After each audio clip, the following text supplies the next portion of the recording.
Hello and welcome to the latest special episode of the HaloEra welcome podcast. to the latest This time, the the seventh and final spoiler cast. Sorry? Oh, wait, no, you're right. No, wait. Seventh. The first spoiler cast was 1 and 2. Exactly. That's why when I wanted to derail you a bit. No worries. Shut up, Jesse. The seventh and final spoiler cast for at least a while. This time about Halo the Series, Season 2, Episode 8, Halo, the season finale, where all the various plot lines we've been following over the last 7 weeks all come to a satisfying conclusion with no cliffhangers, no new questions, and we're all satisfied with everything. 100%. I see John shaking his head. Before we dive into the play-by-play, let's do some quick introductions. Joining us as usual, well, actually, Nick will be joining us. He's just a little late. He'll come in soon. Joining us, as always for the Spoilercast episodes, is Jesse. How's it going, man? How are you feeling? I am doing quite well. It's been nice. I had a full week. I think last week's episode, I did a good job of pretending I hadn't seen the finale. I did no teasing. Not at all. Outside of him crashing. That was it. That was the only thing I said, I would really like to see this. And it's because I was so happy when I did. But yeah, so I had seen this last week. You can go back and look. I nodded my head along with a lot of very bad guesses of where I had things some were going. terrible guesses last week. Yeah. I'm just happy not to be on a 4-second latency anymore. Oh God, that was difficult. I don't even remember my guesses, to be honest. How are you doing, Amanda? Thanks again for joining us. I'm doing good. I'm really excited. I'm like, it's Halo. We're here. And I think that's Even though about others might disagree. for the introductions. And Let's we're dive just gonna right. skip over John. And of course, Hi, joining everyone. us this week is John. How's it going, John? Glad to have you here.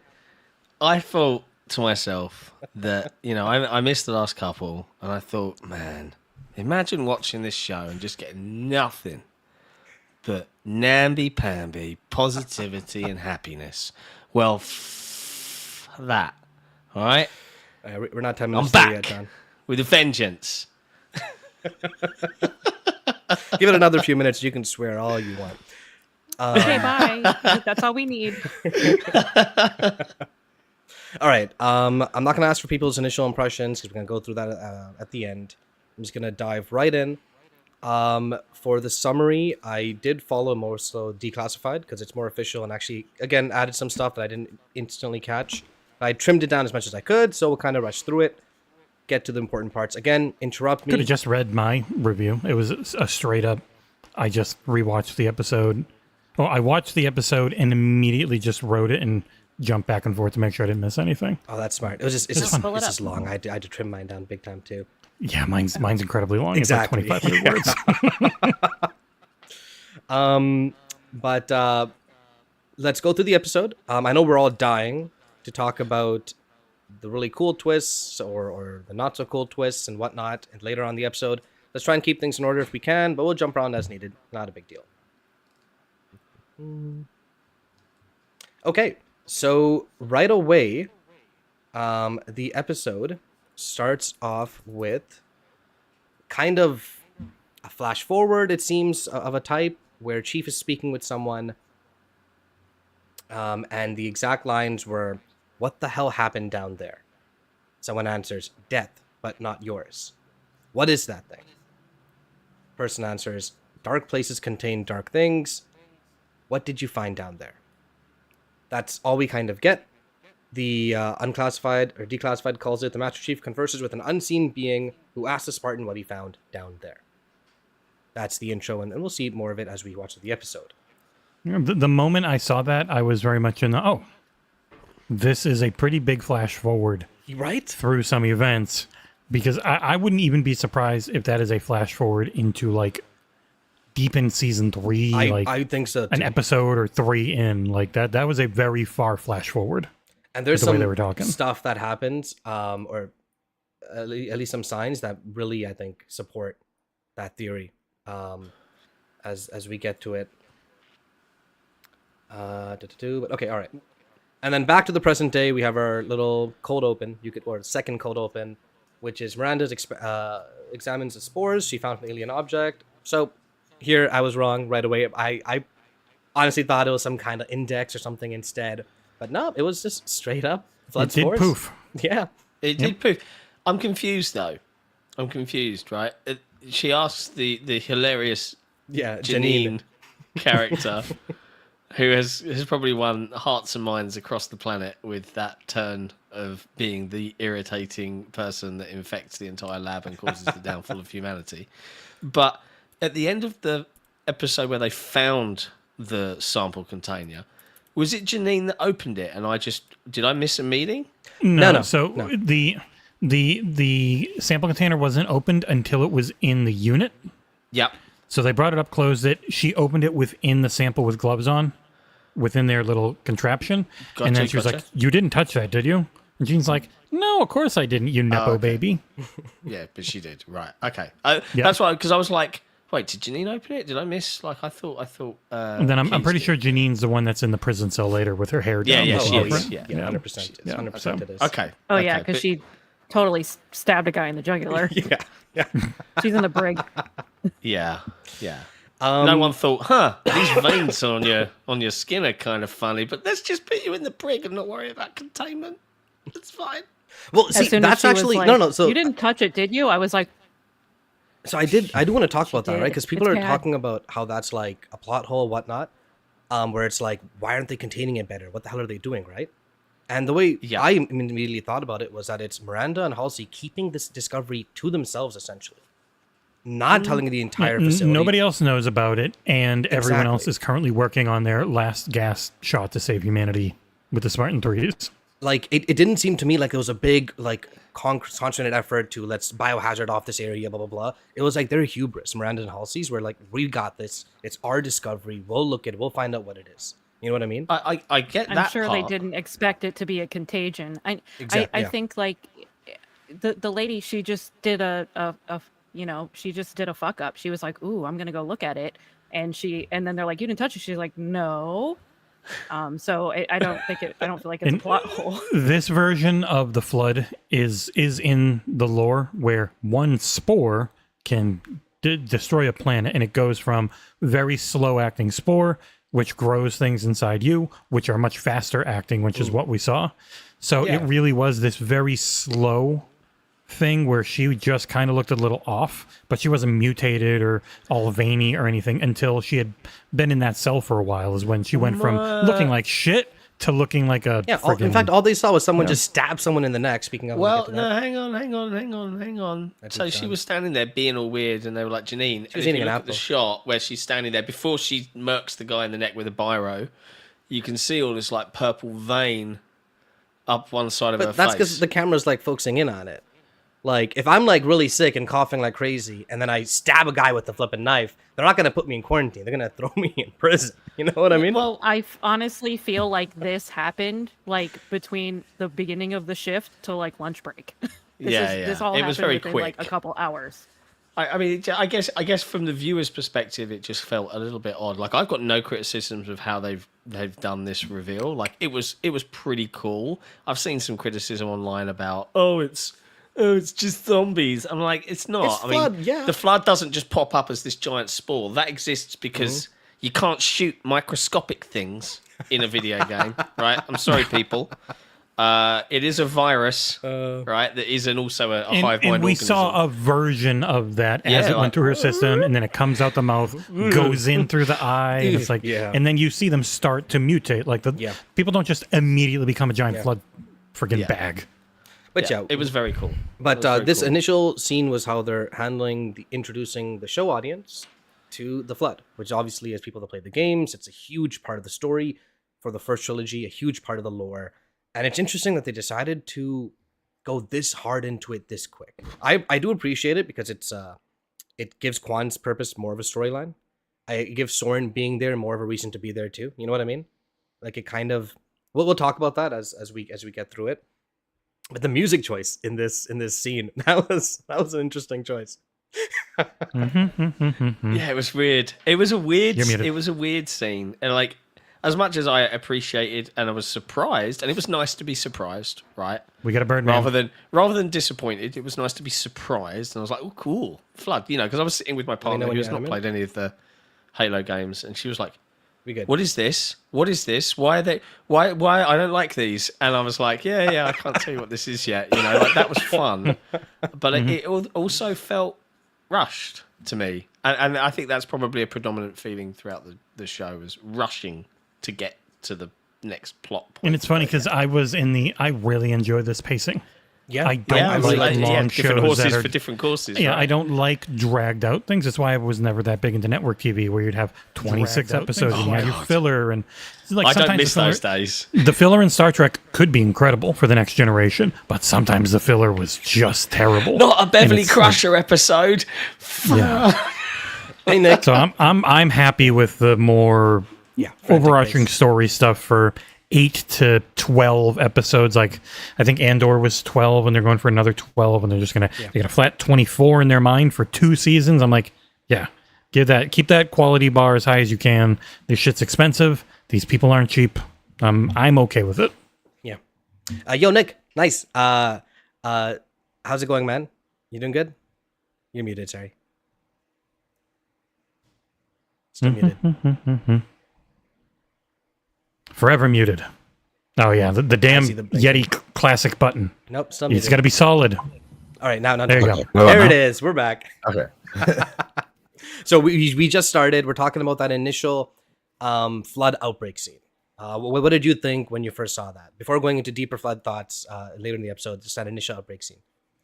I thought they went. Are you in love with Janine, like everyone else? After when she first was like asked the questions, like, "Oh, did you open it or whatever?" and she had that pause, I was like, "Oh, she definitely opened it." Yeah. I mean, I've been in that exact position. We're like, "Hey, did you do this?" And I'm like, "Oh God, no, definitely." Yeah, and I thought it was an interesting take. In my opinion, they went a little bit too zombie. Initially and stuff. It felt like 28 days later, you know, a bit too much. But also, like, it's the different. Sorry. I was gonna say, like, but then as I was kind of watching, I was like, this kind of reminds me some of the early like lore of the flood. Yeah. When it first got infected in the ancient humans, the ancient humans, Yes. but like specifically the they used it for like to modify like dogs or a form of like dog monkey thing, and it kind of exhibited like cannibalistic and aggressive behaviors and stuff early on. That's kind of what it reminded me of, though. I mean, when we see the flood in the game, John's muted, so I'm gonna keep talking over him. When we see the flood in the game, we see them at like one of the later stages, right? I was watching the Declassified, and they said for the show they had 4 stages of flood they worked on essentially. So I guess like that initial one where the sickness is stage 1, and then they had like more makeup and blah blah blah as they progress through the stages. So I'm guessing like in the outbreak scene at least we only see the initial stage of the flood outbreak. That's okay, John. Go ahead. Yeah, I was just gonna say, like, yeah, we literally just kind of covered like the reason the flood are the walking popcorn spores in the game is because you need something big enough to shoot at. And it's cool from a game perspective to be swarmed by all these little furry dudes, right? Fuck. But from a real life point of view, the flood is a microscopic organism that grows and grows and grows. So, yes, I get the point. It felt initially a bit zombie, but then the minute that things started going, and then you were like, oh, okay, Yeah. So, I can cut them some slack here. I think it was a good adaptation of what the flood would be like. I was still happy with And they did kept showing microscopic views to remind you, like, this is a spore or whatever. This is a contagion And at one point later, they just straight up kind of played flood music. Dude, and I they was like, did. Oh. They straight up did. Had the violin, where the hell that was. Yep. It was like, shit. I'm in the library again. They But did okay. do a good job making it seem scary a bit. Yeah. I know that was one of the things I said last episode. Was just like, hopefully they make it, feel kind of horror-esque. Yeah. Mm-hmm. Okay, moving on, because the flood. We got a super chat Oh, we did. Oh, I look away for one second. Yeah. I need a 4th screen, man. I swear. from one of the chipmunks. Super chat from Alvin. I read that the budget was well into 9 figures to make a visually accurate to game show, maybe 600 million a season. I understand the liberties taken. Yeah. I think it was 200 was the number I saw thrown around for the budget. That's not bad. But, Yeah. Yeah, no, I think they're saying like to make it like accurate, you need like.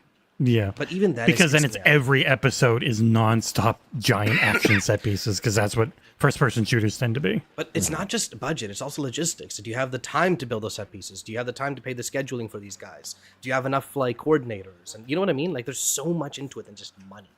Yeah, and that's what we've run into that a lot with video games where people are like, well, Microsoft just has a ton of money, just throw money at it and make good games. And it's like, you still have to have the right people working on things in the right way. You can't just throw money at it or else life would be really easy. Yeah. Now, you might get Lord of the Rings hot take. And if with the money and stuff too, when they're talking, or if you go to the flood route and they're saying that taking some liberties and stuff, going the more simplistic, more zombie-esque early stages approach is cheaper, so they can focus more on the space battles and shit like that. So I think they did work it pretty well. I think it lets you build up to the full body horror stuff too. Yep. Because like this is just starting. It's not like The Last of Us where it is very much. It's a set thing. This is how the world is like 30 during years the into time it, of the right? show. Like, this is the start, and you can slowly work your way into zombified humans and friggin' floodified grunts and jackals and hunters. I really want to elites and shit. See people's reactions who weren't expecting zombieism at all in like their sci-fi show. You know what I mean? Because we've all played Halo, we all saw it coming, but like you got people that aliens and zombies. Yeah, they're just like, the hell, like what? But okay, we'll get back to the flood when the story gets back to it. But moving back into it, where we switch over to Kai and Perez and Javelin team. Kai gets spoiled by the subtitles getting cut off.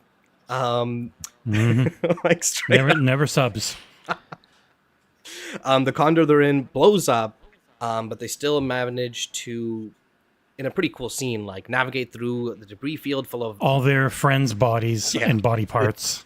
Because like that, she's just about to start up her big speech, and then all of a sudden they're just blown up, and you just see arms and legs flying around, and it's like there were some good holy shit moments in this episode that I did not see coming. That woke me up when I stayed up until 3 a.m. to watch it.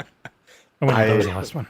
I like that. I can be seeing like the meme. Oh man, I forget his Drew meme with the blink face.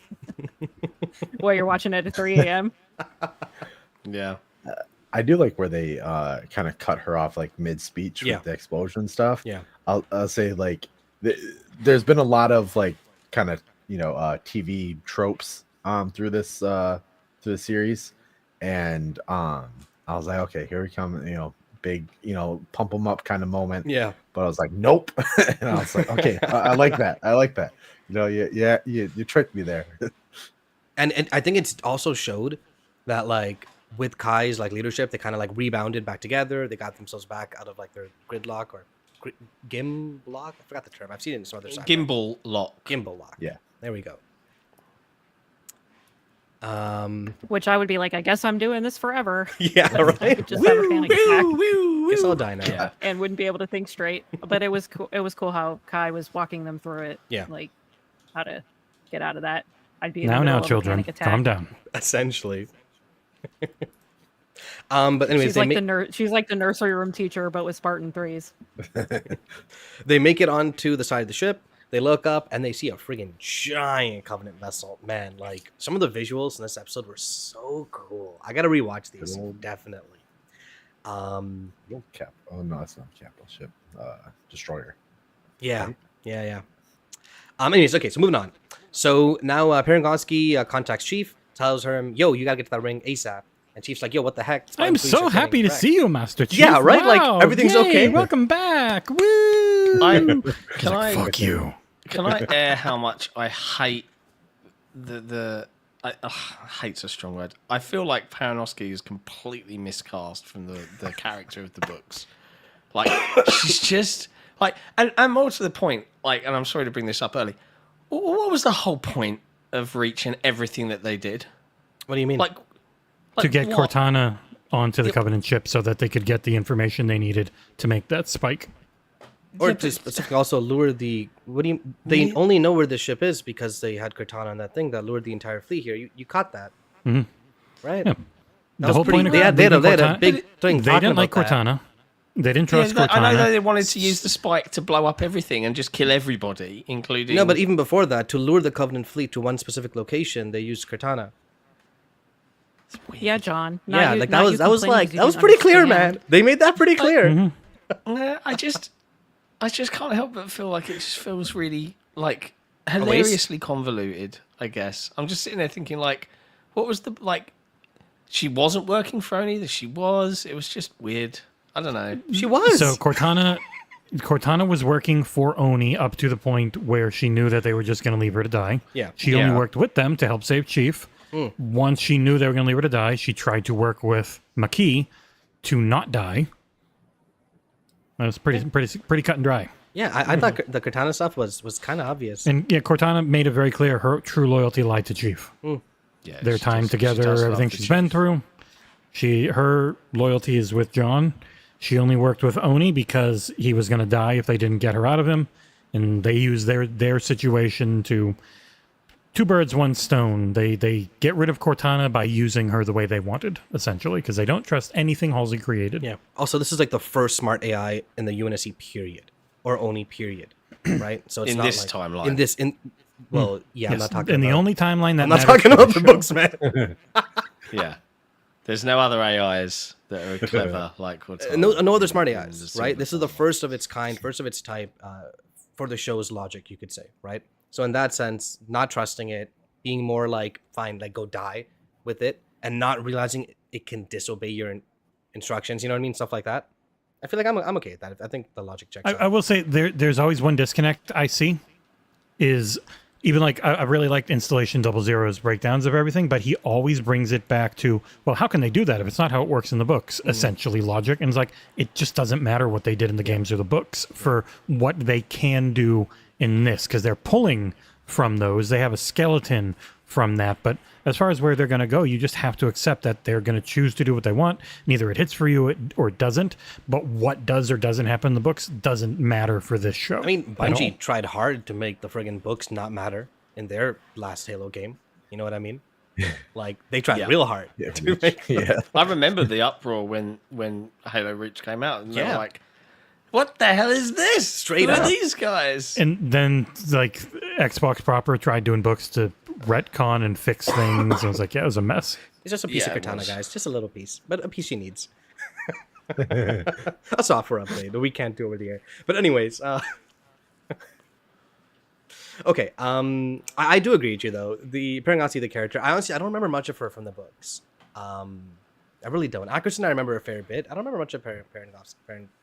I still can't pronounce her name. I remember She was more little bit. noble, less evil villain. Oh, I heard she's way more evil in the books. No, but she was doing. I I guess heard she does like way more messed up stuff in the books than she's done in the show at all. Is I what don't I heard from people. know. It's not the character I remember. Like she may have done bad things, but like nowhere near Is as this Kilo bad 5 as trilogy this one. stuff? Because I kind of skipped. That's the one trilogy I skipped. I'm not gonna lie. Which one? The Kilo 5 trilogy. I haven't. If you look up Perangosky, one of the first things you get is in the Kilo 5 trilogy, Perangosky is the real villain. Like, Okay. there are a lot of okay, books yeah. where I haven't she read it. really... Yeah, that's no, the series. That's the one her trilogy. I being skipped. her being willing to sacrifice things to get what she wants has like always been one of the things I think of. And I thought a lot of people who are really into the lore and the books have been like, yeah, this is pretty much the perfect Perangosky. She killed it. Yeah. Idiot. All right, next topic. Okay, anyways, Perangosi's like, yo, Chief, don't worry. UNSC fleet's on the way. Also, hey, for everyone looking out for the Ungoys, the grunts, they showed up. They were on screen for maybe 1 frame or 2 frames. But you have Kai and Missed Javelin them. team in the Covenant Corvette. I'm just gonna say. I like how they got highlighted in like the laser light, like Yes, they were in the like plasma light. badass. Oh, okay, yes. Okay, now Like, I they're now I like- remember what you're talking about. Let me see if I here I got a decent screen of them. You can just barely make out. This is a pretty cool shot. I'm not gonna lie. You can just barely make them out right Yeah. before that poor unfortunate Spartan 3 is going to get destroyed. Kai. You can see how they're all like just she's big, she's Dommy Yeah, mommy. They're they're all like just looking up to her children so next to her. hard. Yeah, because they're all just scared shitless because they're not. This version of the Spartan 3s are not augmented or anything. They're just in cheaper suits meant to go there to kamikaze their way. Like, yeah, they're like, mama. Because they kind of remind me a bit more of what the I guess no Spartan 4s and stuff had to augment stuff too. Yeah, yeah. Yes. No, if anything, Yeah, the it's more like threes were very ODSTs, different. Really. Yeah. The threes were very different in the books where they were like 20 years of being trained by the same guy for the different regiments. Yeah. And Kurt, and this is very much more souped up ODSTs, essentially. The books have the advantage of 600 pages to tell their story. A show has the disadvantage of 4 hours to do the same. And like having how many books are there now? Like they've just filled in so much lore they thought of after the fact. I mean, even if all you read was like Fall of Reach, you're gonna be like, "What the hell's a Spartan 3? I don't flipping know. I don't even know Spartan 2s." You know what I mean? They're not mentioned at all in that book. In fact, I'm not even sure if they're mentioned in First Strike. I'll have to double check. But like a lot of Halo lore is like cumulative, built up off of like so much literature and so much media. That it's not an easy job for sure to bring that all and condense it down to essentially 10 hours or less, you could say. Anyways, these guys, I could and I will. Yeah. They get wrecked pretty bad. A bunch of had some cool fights with some of the elites here. And then the UNSC fleet arrives. And things are kind of looking good for humanity for a little bit, and then boom! Giant laser just destroys this Halcyon class ship. Like, it's just I was hoping it was a pillar of autumn. Yeah, I was like, when they said Halcyon class cruiser, I was like, oh, is this the pillar of autumn? And then they said some other name. I was like the pillar of fault. They named it after salt, Himalayan. I wonder if the I guess it's later on. I'll get back on that, but there's another one that appears later on. I wonder if that's the one at the very ending, right? I'm pretty sure that's a pillar of autumn tease. I'm like fairly confident, or at least they're leaving it open enough that it could be. Yeah, But anyways, the UNSC fleet arrives. Everyone thinks it's gonna be like confident battle, and it's just what we've been told in the books again and again and again and again and again. Humans do not win in space. Period. Against the Covenant. The one flippin' recorded win they have was when they outnumbered them like 3-1 or something. And even then they suffered like more than half their losses. Like, it's because they didn't trust space Elon Musk to build their fleet. Or they did. But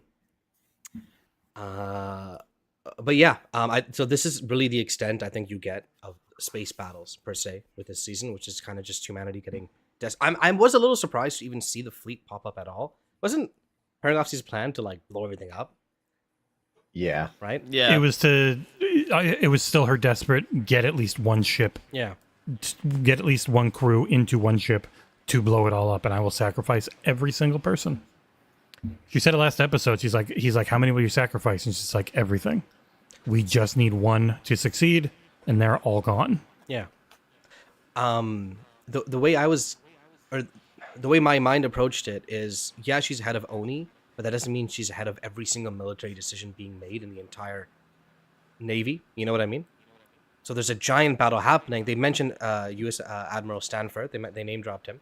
So I feel like there are still chain of commands, and there's still different people sending their things and stuff we didn't see on screen, but I feel like it's happening behind doors. And like, if her plan happened, she would have been like, oh yeah, like I didn't tell anybody about this, but like clearly we needed it. Woohoo, it worked. Yay. Or put the blame on someone else like she always seems to do.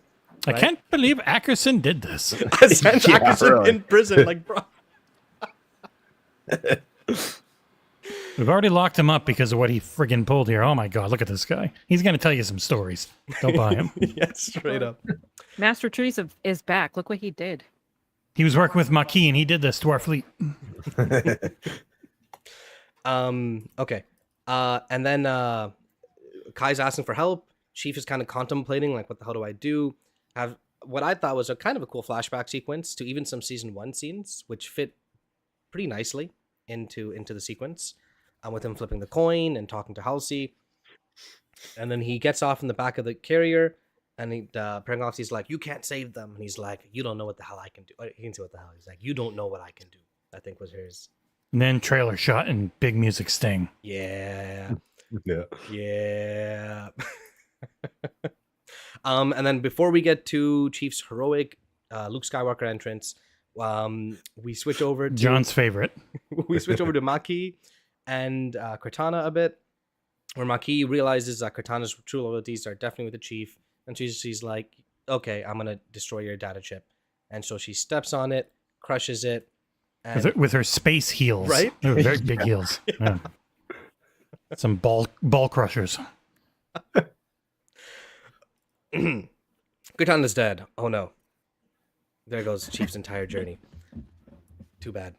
And then as man, I wonder if I got any good shots here, but as Kai and the Spartans are running into the main command center of the Covenant Corvette, we get a pretty funny Easter egg. I'm not gonna lie. This one put a smile on my face. The dual needlers. Dual needlers. I was so happy when I saw this because anyone who watches the podcast, our normal HaloEra podcast, knows that I'm a big fan of the Needlers and think that they have butchered them for a while. So seeing this, I was like very happy. I was like, it reminds me of the good old days. They even like called it out where it's like, "You're an idiot," and I'm like, "Yeah, I'm an idiot with 2 needlers." Yeah. Yeah, John, what are you saying? No, it's just if you actually watch that scene, you get to see a carbine for the first and only there was a time of the carbine entire first. show. Yeah. It looks so cool. The needler scene made me laugh, but if you actually watch, she's aiming like up here, and everyone is dying down here, and I'm like, did no It's a one needler. More accurate That is how needler, bro. needlers work. You don't have to be very accurate. Playing No, Super I Fiesta. love She's them. playing Super Fiesta. I guess this is the Silver Team Needler universe where the needles track like in a loop. No. Shoot It's the somewhere. Silver Needler from Super Fiesta in Halo Infinite. Yeah, maybe it's the White Needler from Super Fiesta. You're right. It's she called in a rec variant for Halo 5 Warzone Fire Team Assault. Yeah. She spent some rec points. Oh, those were the days. I mean, you can God, tell. I really enjoyed that firefight assault.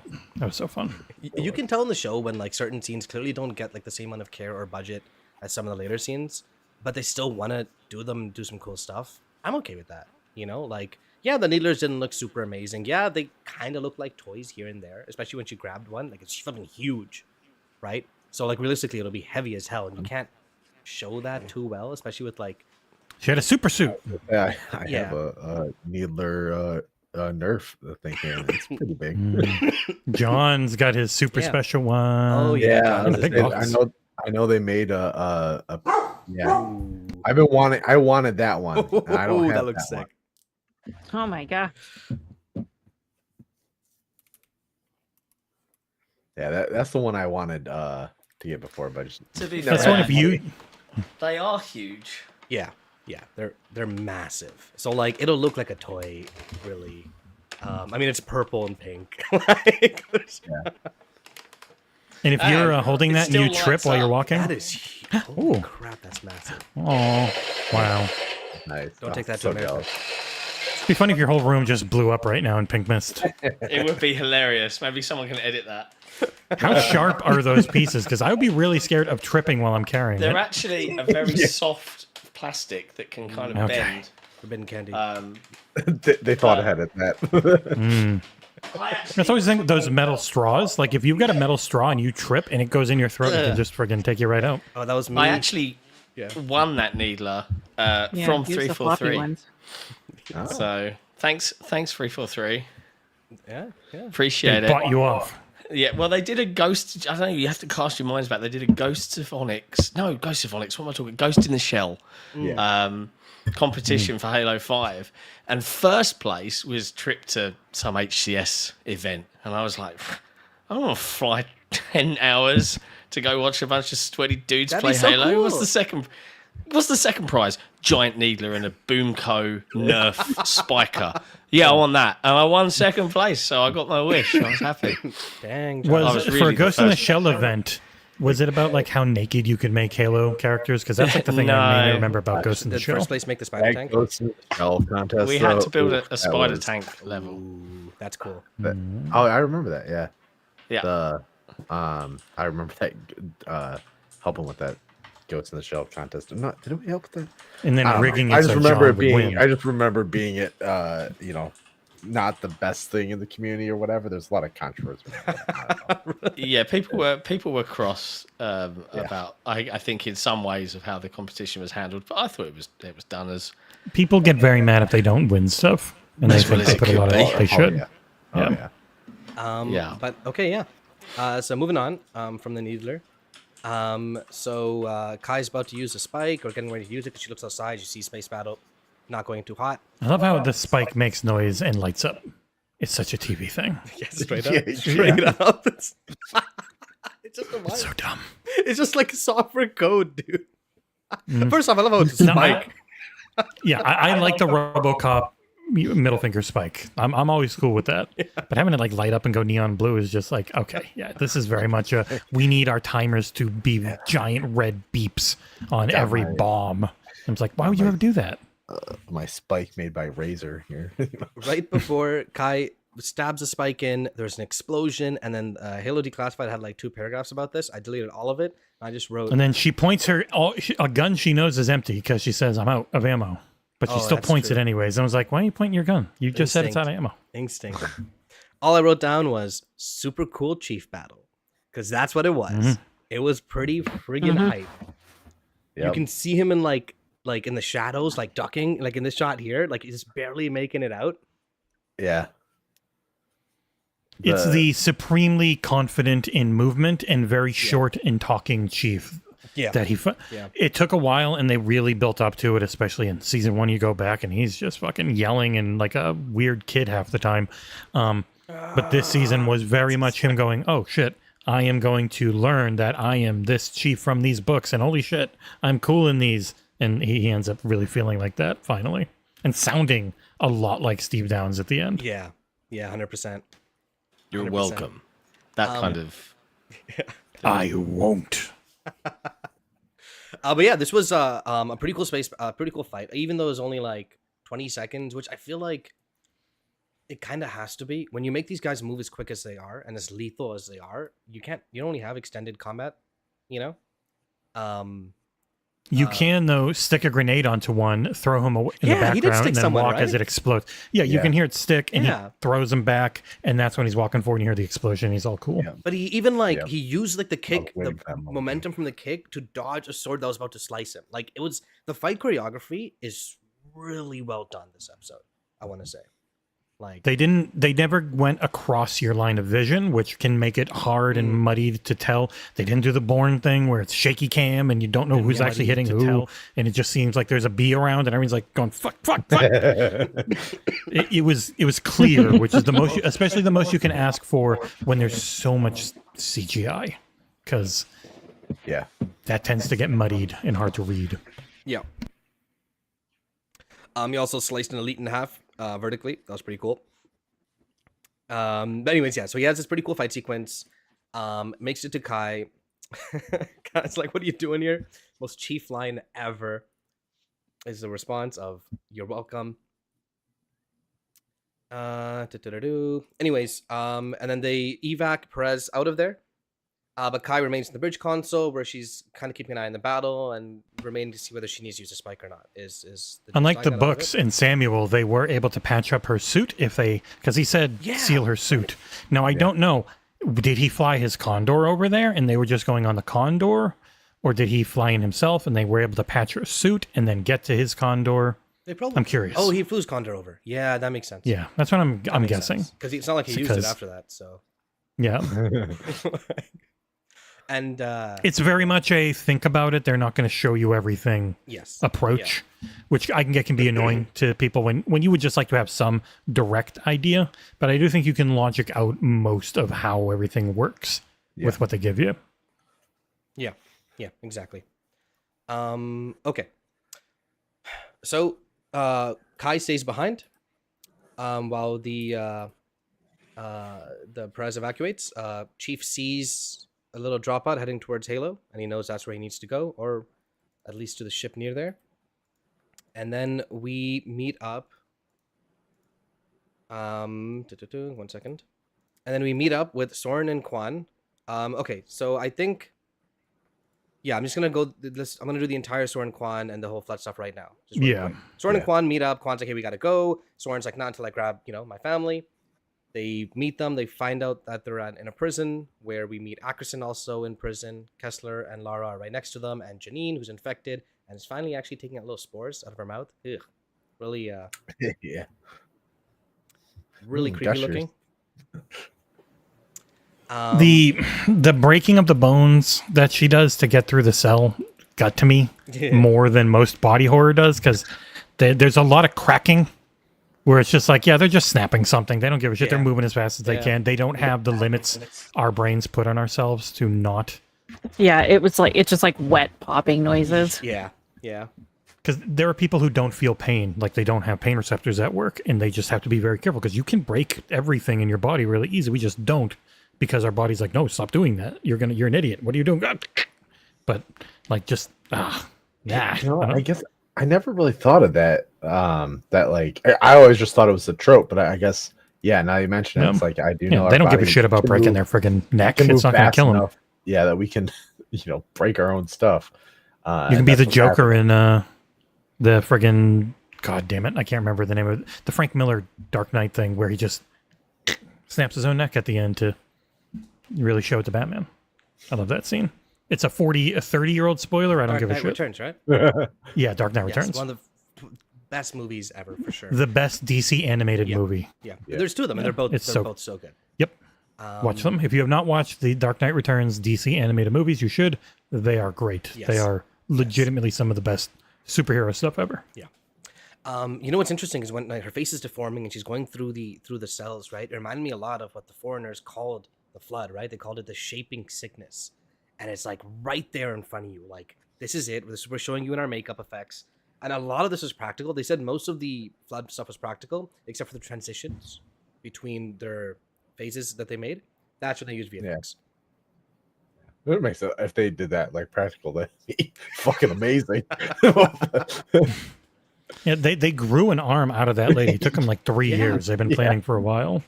It's some of that lab-grown meat, and then they shock it, and it just starts going. Anyways, so as this creepy as all hell lady is making her way to this family, Ackerson's screaming at this guard, grabs his gun, and she gets her friggin' the combat form is clearly starting to show itself a little bit with the spike popping out of the hand. Also very Dead Space. She's going necromorph. Yeah, right? Yeah. My immediate thought. Also, how have we not gotten just a tight 2-hour Dead Space horror movie? Come on, what is going on here? Really? I don't know what to do with that IP. I mean, with what they're showing with this and Last of Us and stuff, who knows? Maybe someone's looking at it. Yeah, hopefully. Ackerson grabs a gun, shoots the flood dead, and I mean, it's an FPS. Floods take damage with bullets. All right, guys, just roll with it. Okay, you shoot them enough. Doesn't matter where you shoot them. He found the little tiny spore that started it all, and that just killed chain reaction, took it all out. That being, I think I remember hearing. There's some lore stuff where like weapons made by humanity are more effective against the flood than foreign weapons. Yeah, I mean that was always the games. In the games and stuff. No, but they also gave like the lore reason too behind like humanity being physical damage versus the physical damage hitting spores versus plasma that didn't affect them as much. Yeah, because plasma's more surface, you can argue, and bullets are more like internal. That makes sense.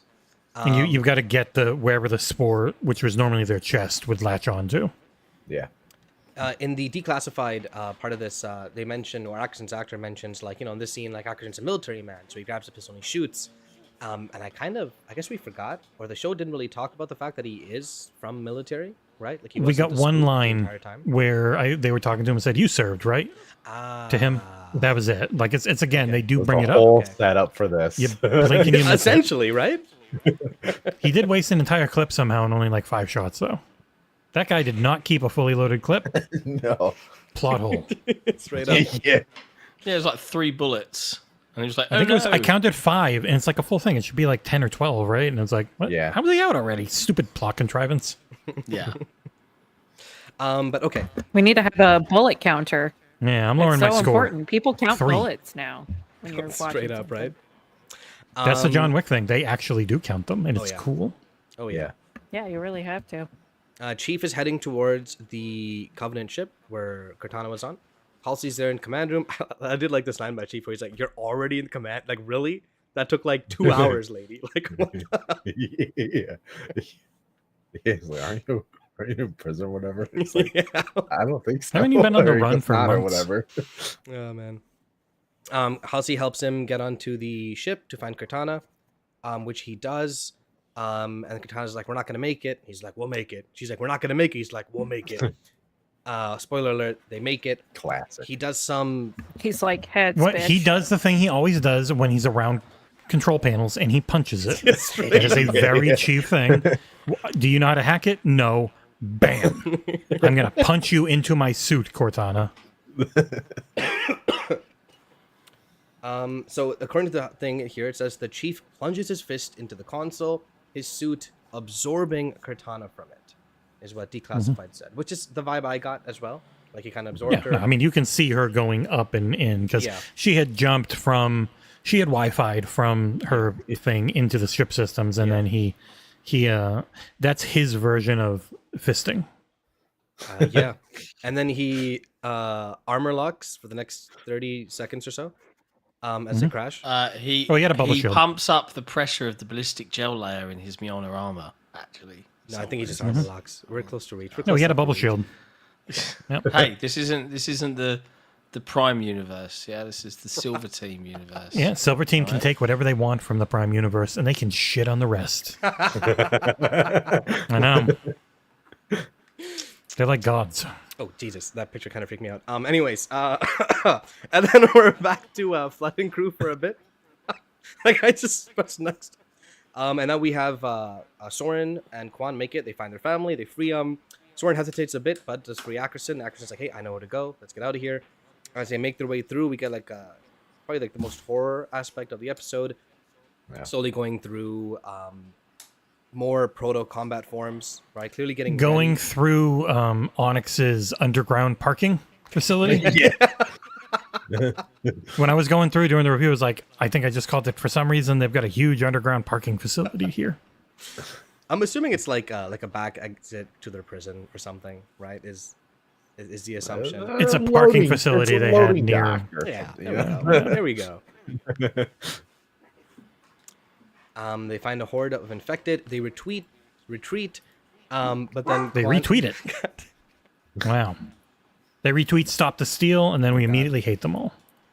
Okay, this friggin' Declassified jumped things around. Wow, jumping so far ahead. Wow. Yeah, I know. Spoiling Spoiler. everything. I know, right? Okay, I guess. All right, while these guys are still fighting and doing their thing, we get to Chief, who wakes up on the ring because we all know from Game of Thrones last season, second last episode, if a character is ever in any kind of mortal trouble, all you gotta do, fade to black. That's it.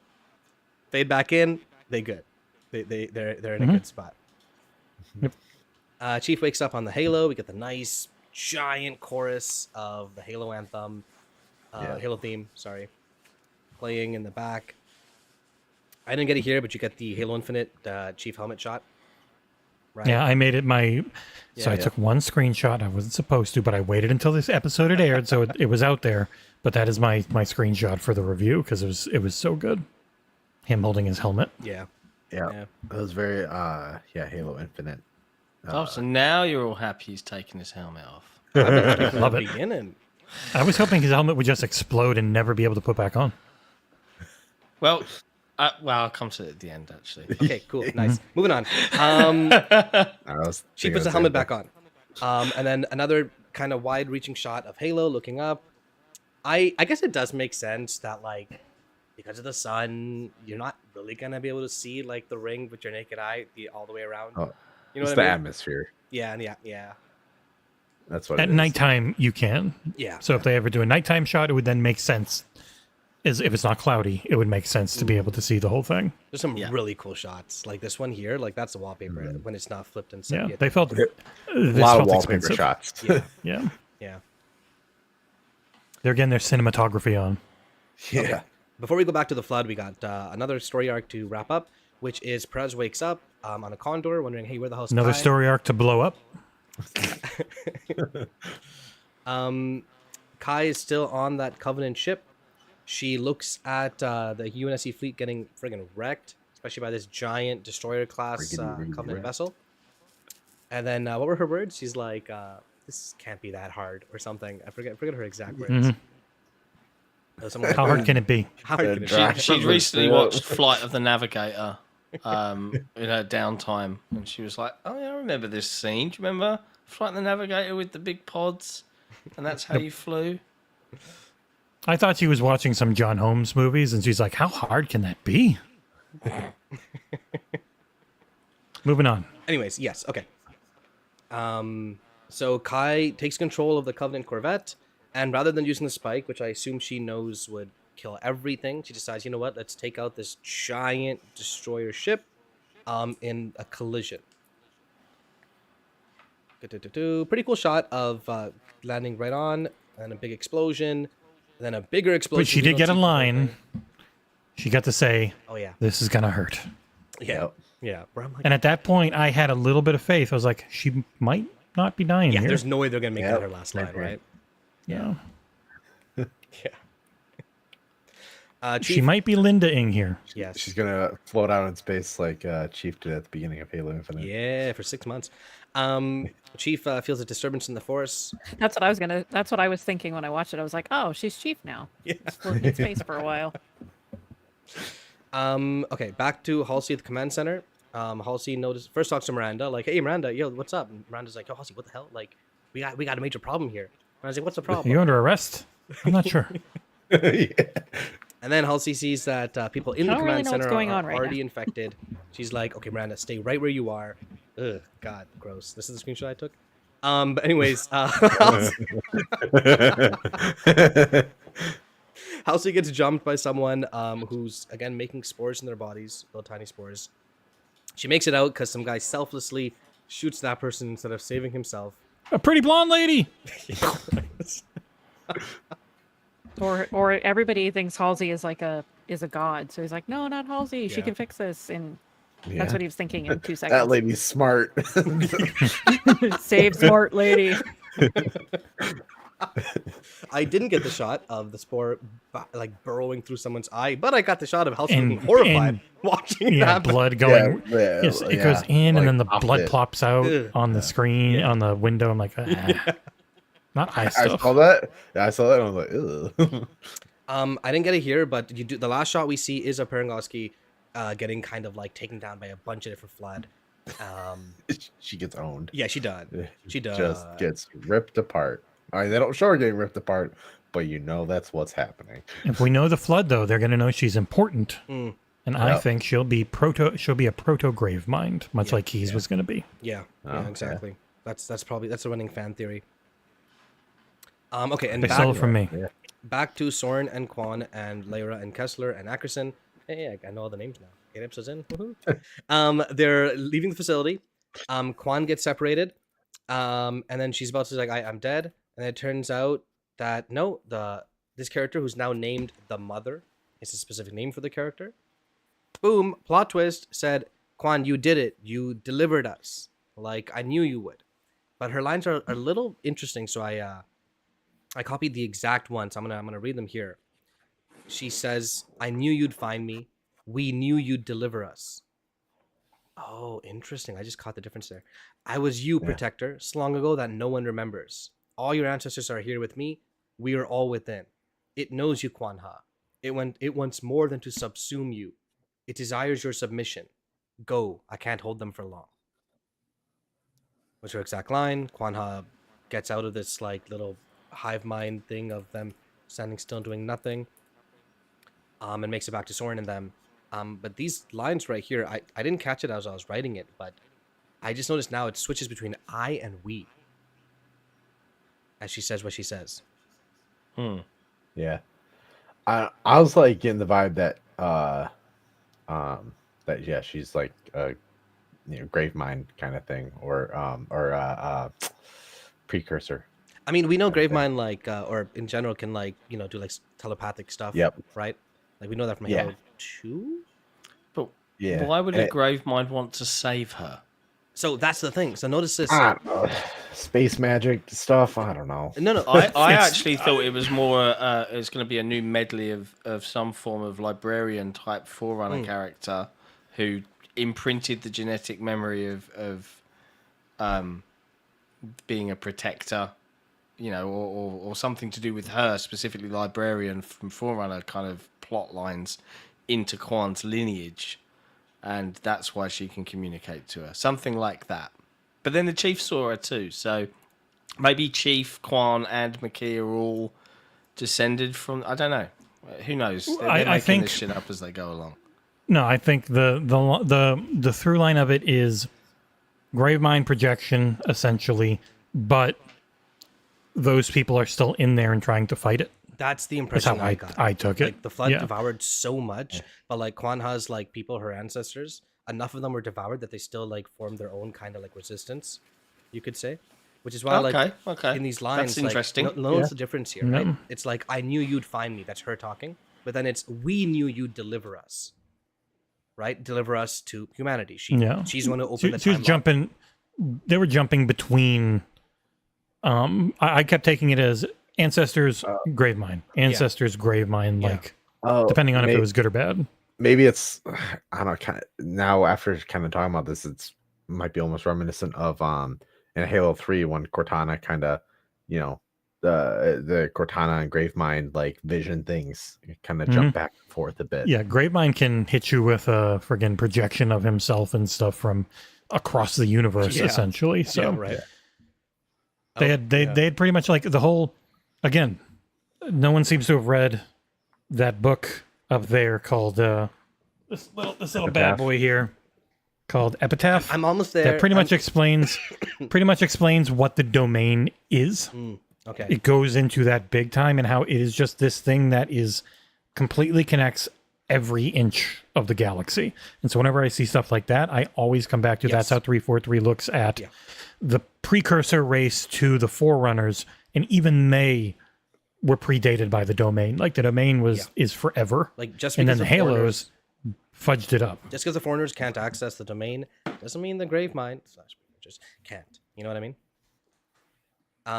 The exact line in Declassified is the mother reveals that she was like Quan Ha, a protector, a very long time ago, but she was consumed by the parasite within which her consciousness lives on.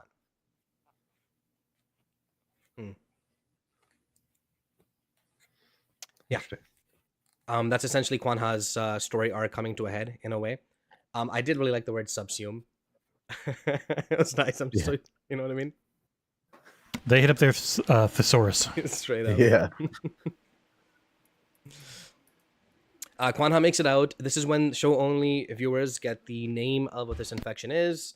The equilibrium, the final equilibrium of life. The flood is what she calls it. I really like that line. It was it's pretty well done. Yeah. And the music was very good. Yeah. Very menacing, but epic. Cross the flood words.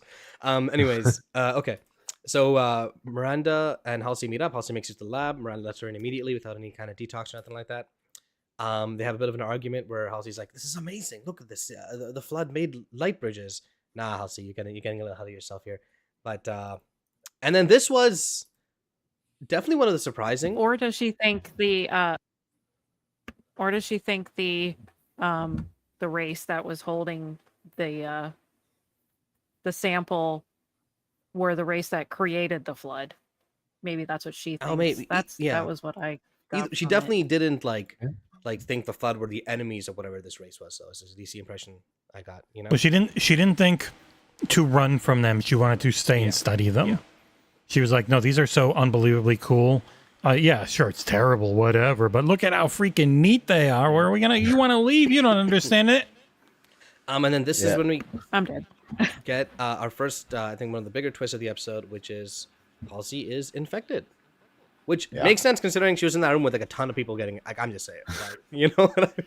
It makes sense, yeah. But gosh, when I saw it, I was like, oh, really? Yeah. I was like, don't kill her off. And I'm really curious if they make Chief immune, because like the Spartans, for the book reason, the Spartans couldn't be, because you couldn't just like get turned into a flood, because people always be like, oh, if you get bit one time in the game, how come you're not infected? Flood immunity is always an interesting discussion, right? Because you never know how spoilery we can go with spot infections and things like. Just read the 400 trilogy, guys. God damn it! Like, I don't want to say anything. I don't think you can. I think you can. The books are completely different to the show. That's true. As has been quite made very clear. But this show seems to be taking so much from the 400 trilogy, like so many deep lore references. You know what I mean? So. Yes, spoil away, man. I want to know. The spoiler isn't even a spoiler now, because the spoiler was the Flood Gravemind could pretty much, he tricked the Forerunners into thinking humans were immune, and that's the Forerunners and humans are fighting. So the Forerunners don't understand why the humans are attacking their colonies, because they don't know that the Flood is a thing yet, and the humans, the ancient humans, under their leader, this is gonna get to guy and all their tour now. Would you say? Yeah.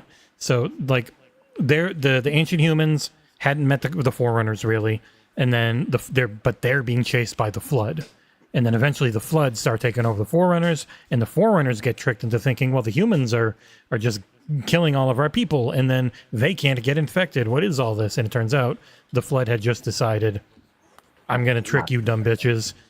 I'm gonna make it seem like we don't infect humans, so you're gonna constantly try and figure out what's happening, and then you just find out, I can infect them whenever I want. Exactly. So there is no immunity. It's just the Flood, the consciousness chooses who to and who not to infect. Is how it goes. Right? Okay. So... And I still like the older explanation of just they were Spartans and stuff, and that's how they explain with Johnson. It's like, how come he never got infected? Oh, that was just BS. Human augmented stuff was... I am curious if they'll bring that back, because there's so few augmented people here. Because it would be really hard for Chief to fight the Flood a lot and never get a drop on him. Is it me, or is it a bit depressing we haven't got a Sergeant Johnson throughout Halo season 1 and 2? I mean, he's or is it because he is a complete rip-off of Apone from Aliens, and they kind of are like, that's such a tropey character, as much as fans love him.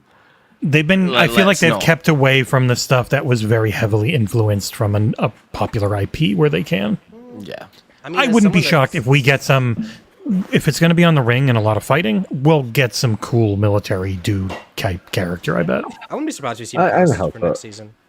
I hope they do. I was hoping that he would show up at some point in this season.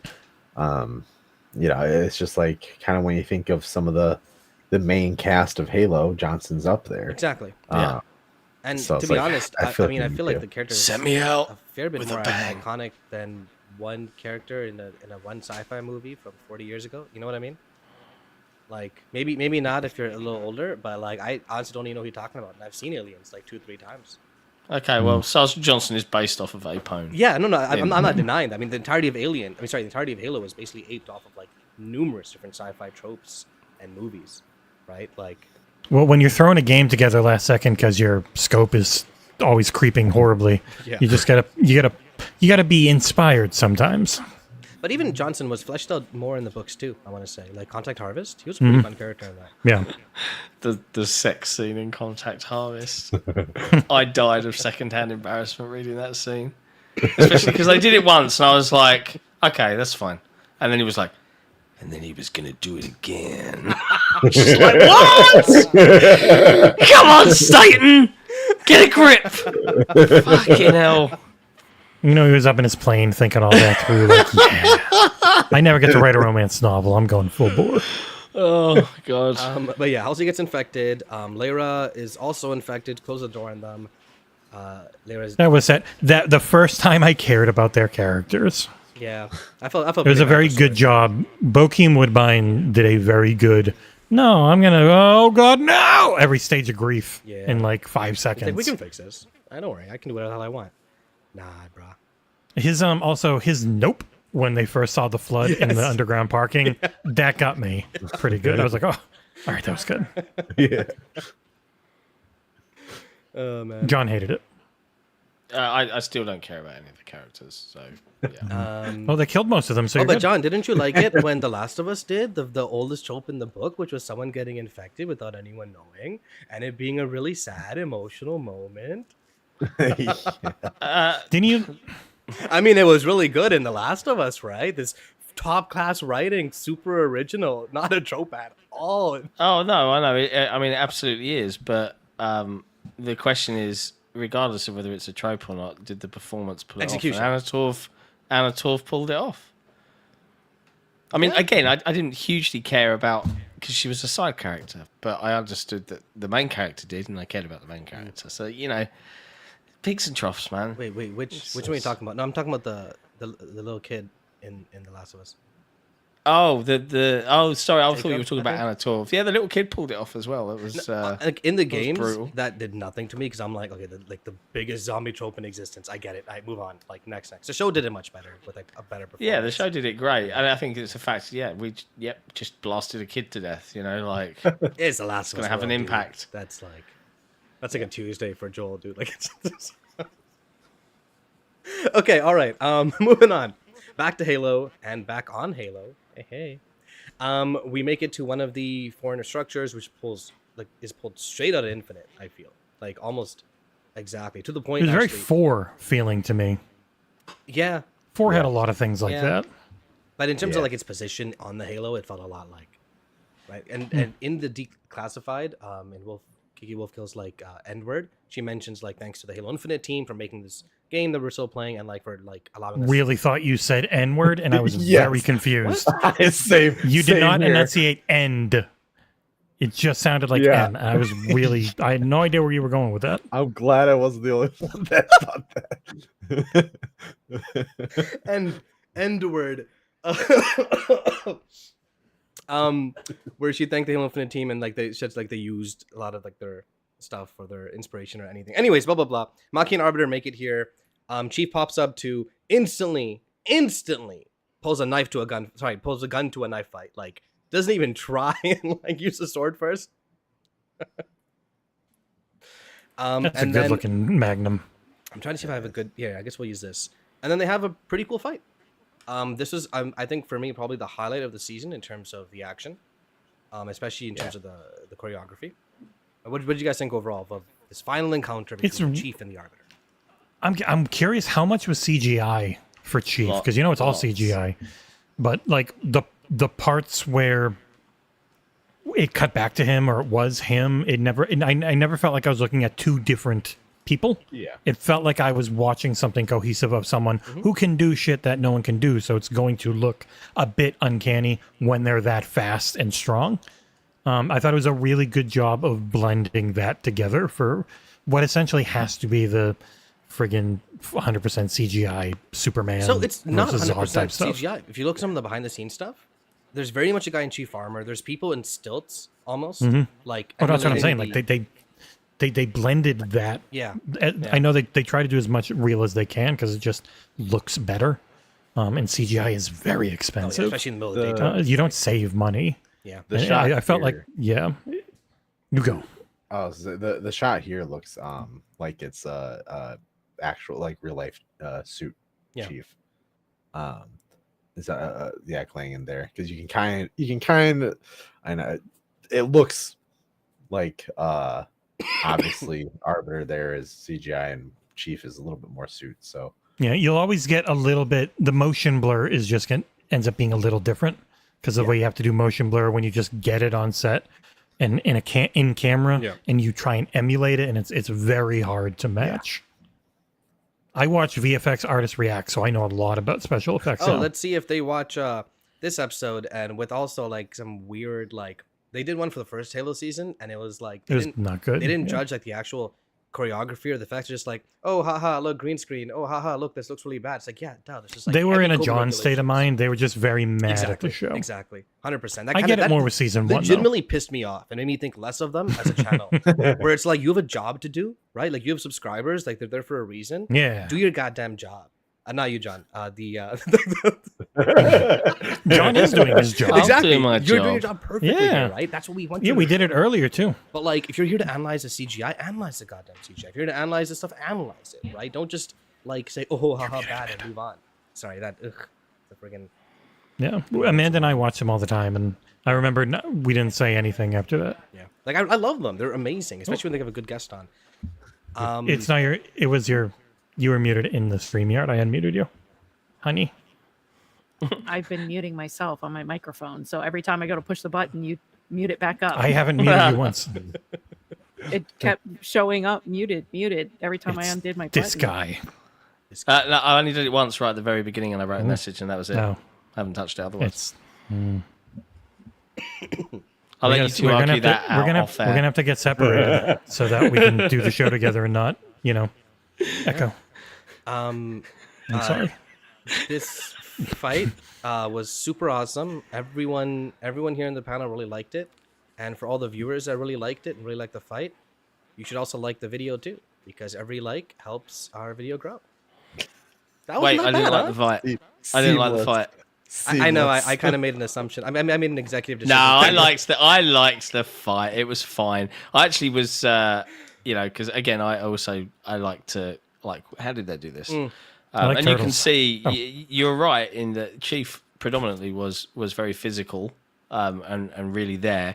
And you can see any time that the camera, because they tried to pull off a lot of one shot takes, so they would cut via a close up of pans. the arbiter's belly, and then it would pan back, and yeah. But it's smart how they did it. That must have taken a lot of planning, and for a TV show, the CG is great. I also like that it upholds it's got some of the grittier 343-esque Halo design in here, but it also has, if I think of the Halo ring and I think of Halo, I think of very bright, bold color palettes. And the fight scene, it wasn't in the dark. Yeah. It wasn't, using shadow and smoke. It did it in bright, using beautiful Halo sunshine. And I think that was a nice, it was a nice way to be on the Halo ring. And if you compare that to season 1, episode 1 of him punching and them doing that weird face Iron Man close up and going, "Rah!" and it just looks so much worse. Like there's definitely a step up in the choreography on this season. 100%. Dude, did you see? Way more planning, way more. It's a story being told by the choreography instead of we just got to fill in gaps until we get to plot beats, essentially. Yeah, I watched Corner Beat. And the one thing I really liked with Halo is it wasn't just Pacific Northwest. It was alien Pacific Northwest. Yeah, Yeah. they'd have a plant that was kind of like growing almost the moment you touched it. That was kind of cool. My brother's like, "Oh, he can grow plants now." I'm like, "No." I was. He's the arbiter. Those kind of plants, kind of nice. Those kind of No, it plants wasn't. remind me of the. Yeah, I know. Because we have plants here where it's like You have touch plants them or there? whatever. Then you're like, Really? Well- We don't have any plants. We don't have any plants in Canada. yeah. But like the ones that where if you touch them, stuff the like leaves fold. Oh, up that's and cool. Stuff like that. That's cool. So there's like that's what those kind of remind me of. It's like, oh, okay, that's not too far off from reality.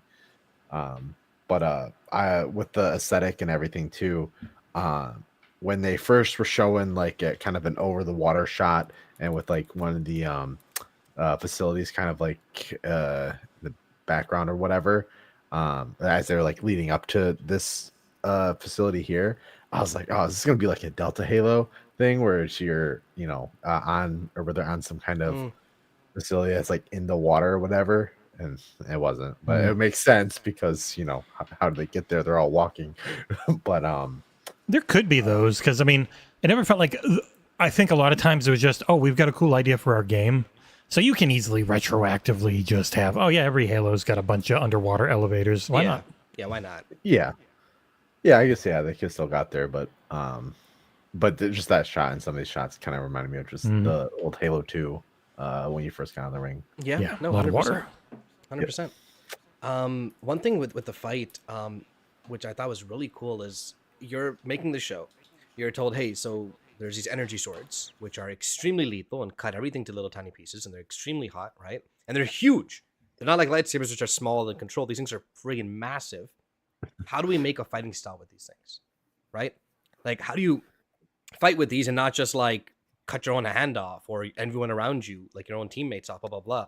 And the way the show did it, I think, was so cool, where it was like a flowing style, you know? It was like from one move into another move into another move.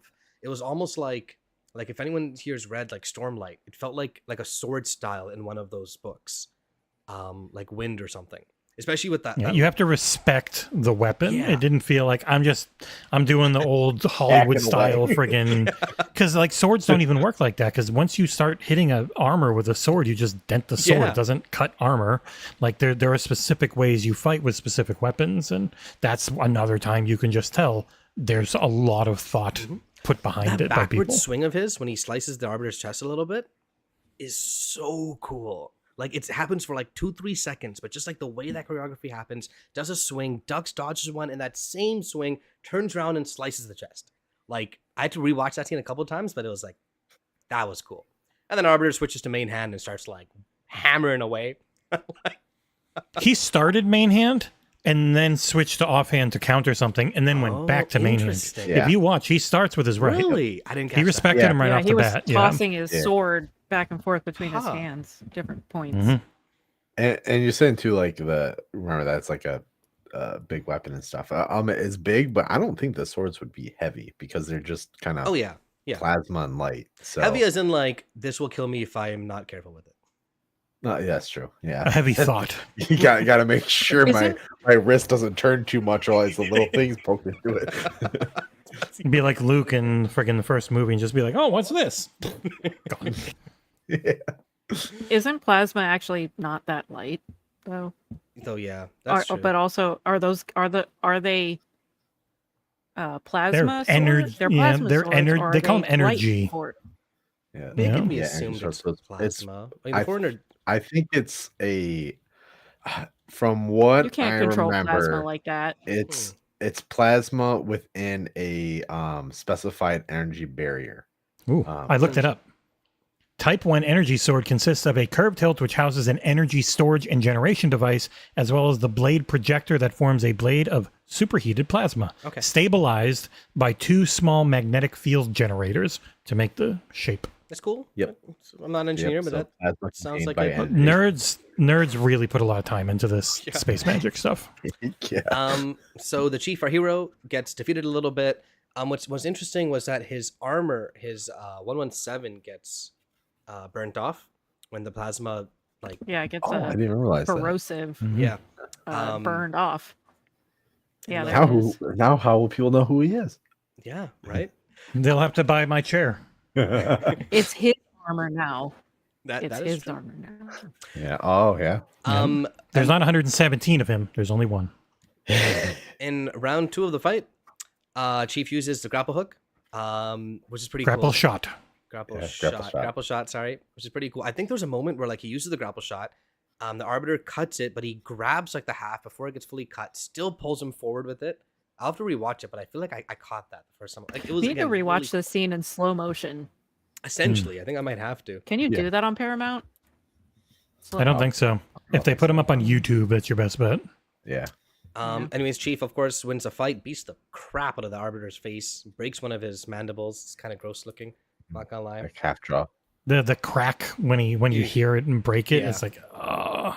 Yeah. And he punches him hard enough to shatter his entire helmet off. Yeah. I did like that. And it they was, use the purple ketchup yeah. for the blood. I like that he was in. They showed that he was in. I don't know if that was on purpose. That he's more in control than he was in like that one part in season 1 where he's just punching nonstop. He's like punched, defeated the guy, right? Got up, went, grabbed the sword, and then Arbiter's like tells Maki, okay, what was his exact line? What do you do? What does a soldier do when you're no longer a soldier? I think was the line. Or yeah, soldier. keeps What is on a soldier who can no longer fight? Oh Yes, yeah, that's that it. might be. That makes more sense. Yeah, yeah. And Maki's all like, "Let me translate that," and she's like, "Nah, I know what he means." I like that Yeah. kind of. Yeah. I I'm do. curious. For If a moment, Cortana was in his helmet, She can just tell them what they said. Yeah, straight Who up, knows? right? And who knows? Maybe that's what it was. It's like, yeah, Maki, I know, I got a translator. All right, you're good. And for a moment they had me going. I was like, is like somehow the Arbiter gonna like join forces Right? with They Chief? gonna kiss. Is this the one where they make them somehow? I was like, part of me was like, please don't make it, because it's just too too weird, and I'm glad they didn't. But for a moment they had me there. I was like, wait a second, what are they doing here? Chief turns on the energy sword and stabs the Arbiter through the chest, killing him To death. to death. Hopefully to death. Asterix, killing him. Okay. And then Maki, this part kind of, wait, no. Dang, did I not catch it? This part was the last part was done with her. Yes, 100%. I don't give a shit what you're saying. The first part kind of cracked me up where Maki's talking to him. Like, don't do it. And Steve stabs her. And then Maki talks again. She was like on top of the thing. So she just like ran up there as quick as she could. And then it was like, yo, Chief. She's like, No. first. She's a demon Let's look too. right next. She did a backflip Yeah. because she's also super strong. So, but out of nowhere. So Yeah, Maki lower says gravity, you know. that wherever the chief goes, war will follow, and that he brought it to the Halo ring, even though she's technically the one that brought all the colors. She's the one who brought it Just there. saying. Yeah, she's full of shit. Oh, She's also 100%. Irish, so I think she actually rode a rainbow up top to the pot of gold at the end. And then she says, "There's nothing to do but start anew. Once the ring has been fired, then peace is all that will remain." Chief says, "Yeah, I can't let that happen." Cortana appears and points out structures. Chief that are actually blanket said, other so the than- first line, you can read it in his mouth. He says, "I never should have stuck my D in crazy." Straight up. With Womp Maki talking here though, with about like starting the life anew and stuff, it made me think that she definitely knows more about what the ring's actual purpose is. Yeah, they're hinting at that for sure. Yeah, like kind of heavily hinting that she knows that it just wipes out everything. Much like her name, her spiritual predecessor, Bismaki, she's got what we need, and that's death. That's right. Actually, I That's know an that explanation to Aarsal, who didn't know what we were talking about when we were saying Bismarck. I just Maki. laughed. I feel like I should know that. We still hate McKee as a character though, right? Yeah, she's pretty weak. Yes, I don't think she deserves any of the current screen time she has. I'll be completely honest. They really wanted to redeem. I'm still curious if they ever get back to how she's alive. We saw the scar. They obviously just cured. I mean, they got space magic. They put her spine back together, I guess, whatever. But the actress is very good. I'm just really curious where they want to bring her because they tried very hard and did have scenes where I liked her a lot more. But at the end, I was like, I'm a demon too. I should have done Irish. I am a demon too. And it's like I just, nah. Yeah, it's just. I think they're trying to go for a kind of Adam and Eve thing. Yeah. I guess. I don't. Yeah. At least they're not trying to push Adam and Steve on us. Am I right? High five, brother. But really quick, sorry, before no, we that- get back to Maki, I did accidentally skip over a few things. We get back to Soren and You just Ackerson. love Maki so much you had to talk about her. Yeah, a little bit, I guess. Soren and Ackerson are leaving with Kwan and Kessler. Not gonna lie, Ackerson's grown on me a lot as a character throughout this season. I really like the actor. I like the portrayal. I want to see. Yeah, he's a really. His voice is really cool. Oh, it's I like like when he's in played. scenes just because he. Yeah. He got played by Parangoski, and you know, Yeah. he realizes That now makes he us was a feel for doofus him. face. Yeah. So He went for yeah, some- he let millions of people die and was complicit in that. But Well, he's okay That now was because he feels bad above his about food it. chain. I mean, if he won, he could have done They what, didn't make Keys him- did and stayed and died. I guess. Yeah, that's true. Yeah. They didn't make him like a whiny, sniveling guy. They made him kind of be a little bit heroic, so we don't. So we're like, he's okay. Yeah. You know, like when he thought that Soren was going to leave him in the cell, he was just like, "That sucks. I hope he changes his mind, but this sucks." And didn't say anything. Like, "Please don't leave me," or, you know. Yeah. He's like, that checks out. I'm pretty messed up. Yeah, I think they're kind of trying to take him through his redemption arc, so to speak. And now that Parangoski's dead and stuff, then we might see him taking up more of the command and stuff. around. And the, Soren will around be the- his Sergeant Sorensen. Yeah, I saw someone put that in chat. I think they did a good that he job. I might be don't the next one. Or Johnson. We also Sorry. get a shot of No, Miranda cryo freezing Halsey, saying the words, "I swear I'll bring you back." Again, this kind of goes into After you. how deep they're going with the lore. Are they following the whole the blood choose who they want to infect aspect of it? Because there's no real cure, I think, that we know of. No, at the least not games. that they know of, because they just discovered it. Yeah. so- No, what I mean is like. What if even they in, just like, chop her Marvel neck canon- off? Just go. Right. Yeah. Yeah. I don't I mean, get. she already yeah. downloaded her brain once. Let's do it again. Yeah. To be fair, maybe that's what they do. Yeah. You know. Give her a hot Robo Babe body, like Mass Effect 2. Three. Edie. Oh, that's 3? 3. Yeah. I Edie played was through 3? all of 2 and I didn't see that character at all. I'm Edie like, was- huh. Guess this character's on this game. I really Yeah. thought Edie was. Oh, yeah, no, she is. She's okay, the, yeah, the ship's 'cause- in 2, but yeah. yeah, she's in the ship, but her Robo body comes in Yes. 3 because of you fight the Cerberus Robo lady. Yeah. Okay. And then we get a shot of Kai floating in floating in space after that collision, because it feels like Spartans, bro, they have that Black Widow superpower where they can survive any kind of car crash or plane crash or ship crash, no matter But what. not a Needler crash. Not a nuclear Yeah. crash. You're right. Has to be a moving vehicle. And they will survive all of those. Or not being called Cobalt Team. Yeah. Anyways, Kai's floating around. This is the last shot we see of her in the season. I'm assuming they're leaving it kind of open-ended, right? It's Yeah. funny how they say like if you don't see the body, the character is not dead, and it's like, are we seeing a body or are we not seeing a body? that's Yeah. Give us a twitch or something. that's a good point. That's a good point. I Please think. come back next year. Mm, Yeah. yeah. I think them showing her here gives them the ability to bring her back if they want. Yeah. They kind of leave it open, so it's like we are showing her, so it's like she could just be dead floating out in space, or actually no, she's still hanging in there. There was a line that I didn't mention earlier in the season. Earlier in the episode, where it was Kai and Chief talking, and Kai's like, we're the last of our kind, to Chief. And my initial thought was a callback to the back of the box of Halo Combat Evolved, right? The last of his kind, super soldier, blah blah blah, whatever it is. So in my head, I'm thinking maybe like it still will be Chief and Kai as the 2 primary Spartans in a possible season 3. You gotta have more than one Spartan, especially if you have side stories and whatnot. At least I'd assume so. See- Or maybe after all this sweet baby stuff, she's like, we're the last of our kind. Straight white people leading a TV show. Okay, I've gone too far. Never mind. Okay.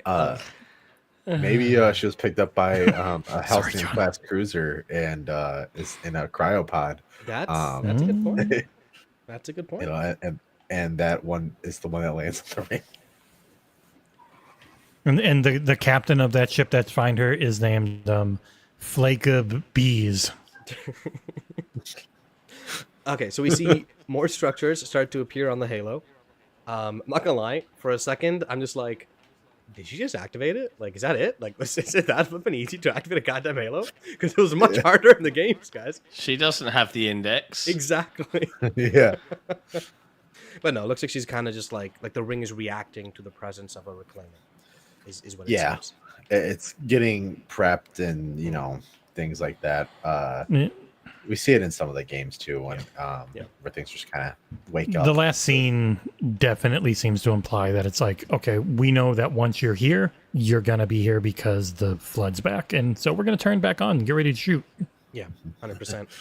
And then Starting dusting off the cobwebs. you also see, so according to Declassified, I think the exact words they used was UNSC fleet coming into Halo. Yep. So it's definitely more than just one ship, is what it seems Yeah. like. You can see like 3 or 4 ships that come down. One of them being a Halcyon class cruiser. Yeah. Wait. Yeah. Yeah, that big one one right in the there. middle. Yeah, Oh, I didn't. that's what I catch was saying that. earlier. It might be that it's they could make that the pillar of Oh, autumn. that's straight up house. No, that is the hillock of sunrise. You got the Or the name of game version. You got the ridges and everything. Yeah, I didn't even catch that, dude. Nice. That's pretty cool. Okay, so they have that open too, definitely. Where it's like, are we gonna do this? Are we not gonna do it? Right. Oh, I know who it is. It's captained by the never before mentioned Captain Jacob Keyes Jr. Yeah, Played by the same actor somehow. Of course. His twin You brother. need to be stopped. You need to be stopped. Well, I'm giving him good stuff. So Honestly, the way that they write this show, maybe they'll use some of it. You know. Like, As long as I get paid. So here's a shot of Maki down here in the bottom floor, just chilling. Oh, then, baby, Boom. you. 4 shots later, I have the high ground. I scampered up as quick as I could. He started looking around, and she just don't started try going, it, Master Chief. I know. I thought that was so funny. funny. She went up and ran in, and then he just goes in like 30 seconds later, and it's like, where No, where's she didn't even go out and run, and she went up and then called to the chief, like, "Hey, look at me now."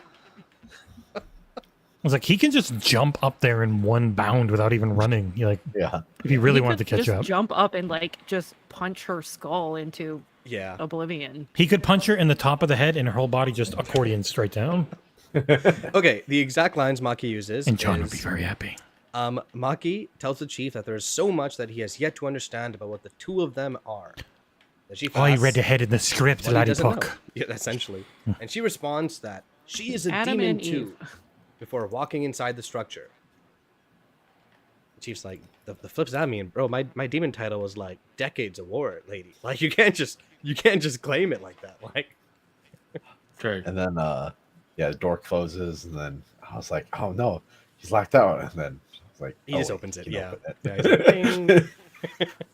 Okay, and It's then like, oh, the point of that door closed. we're in the last scene of the season, and right away you'll notice his 117's back, right?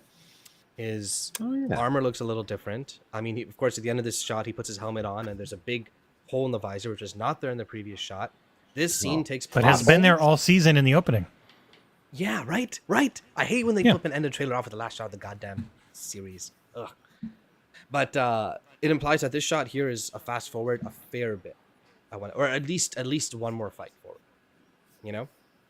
Yeah. Well, I mean, but it would have to be a fair bit, because if that, if his like If his armor's repaired. 117 is Yeah. off, then it's Yeah. like Or that it's has just to a do mistake, with- and they'll CGI it out in the next when they release it that's on possible. DVD. It feels so deliberate. Like they deliberately got rid of his 117 there when the plasma hit it. Like they could have just chosen not to do that, you know? Yeah, they Was that could the just done 117 side or the Silver Team side? It's the 117 it was side. My image is 117. flipped. Hmm. Just Ah, yeah. It was on his left side. because his left is where Silver Team is. I thought. Let me see if I have a shot of him where you can see his whole body. Like, No, see, you I don't was, see the I was one- watching the episode while we were talking. Like, it's definitely on his Yeah, left. and even when we first Oh, it's on pointed his- it out, I was yeah. like, oh Like in this shot of his, you don't read the 117 anywhere here, no, right? In this image of his, and when you go back to him, the last shot it's on the same side. Yeah. You have him flip. Yeah, this last scene though, like even when they were kind of like touching on it, like kind of at the beginning of the Throughout the episode episode, and yeah. throughout and stuff. Yeah. I was just like, I was like, oh okay, I think I know who he's talking to, yeah, or rather what he's talking Yeah. to. yes, and it I love- Yeah. Go ahead. I love the voice that they've chose for this. Like, I know a lot of people be expecting me to think like, I am a genius, But no, I really love the direction they've taken for the vocal. Yeah. Why? Yeah, I'm not gonna intelligent. lie, I was a little thrown off a little bit that the voice was Yeah, so I deep. was- Because it's genuine. It sounds genuinely intelligent, not comic booky. It sounds like someone with an actual why? Because it is an intelligence, Yeah. not It's Yeah. been around for a very long time. yeah. Yeah, it's No, an intelligence, I not liked a that. claptrap.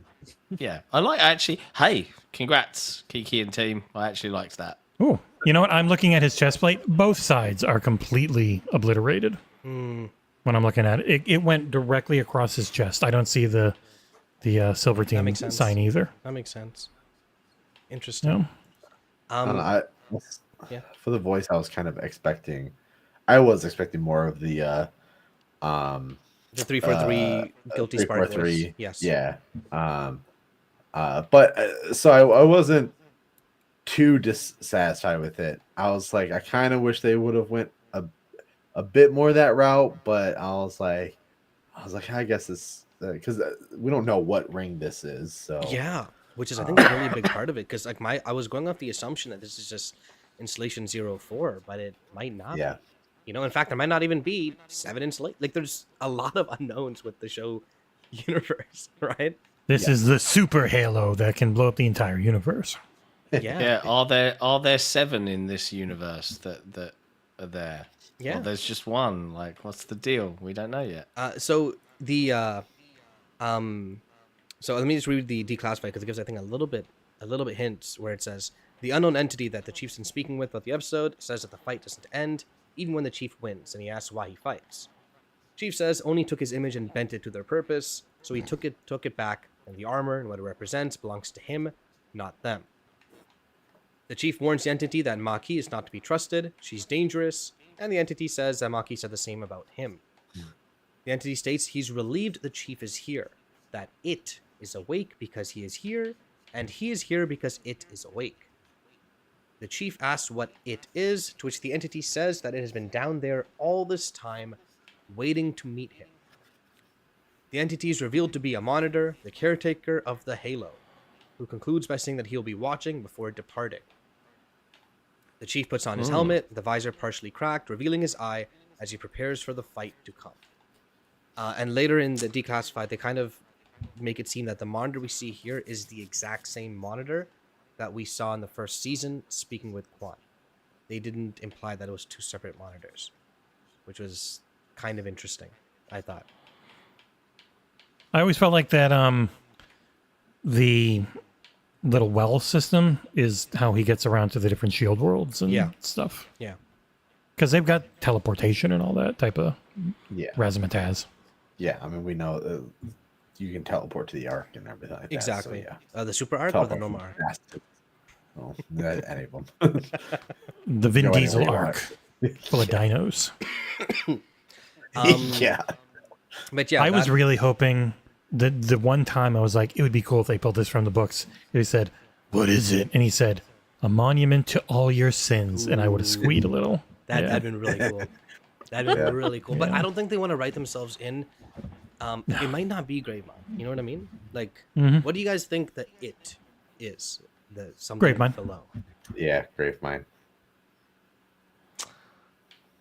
I don't know. I don't know anymore with this Halo. Could be a Gravemind. Just take a guess. Take a guess, John. Gravemind? My ex-wife. Yeah. No. The scariest thing of all. I think like the Gravemind would be too obvious. It's probably something else, like the library or something. I don't know. It could be the primordial. The electric squid lady from Halo Infinite. Yeah. Oh, the Harbinger. Harbinger, yep. No, but why would, let's assume 343, why would a monitor of an installation designed to destroy all the Flood be okay with a Gravemind chilling in the body? You know what I mean? Well, exactly. I mean, if you kind of look at some of the other books too, I mean, I know it's like we can't keep on calling back to him, even though That's what the primordial essentially Joe was. has He nothing. was a Gravemind. yeah, but What about I mean, the race Oracle that have- is in Onyx?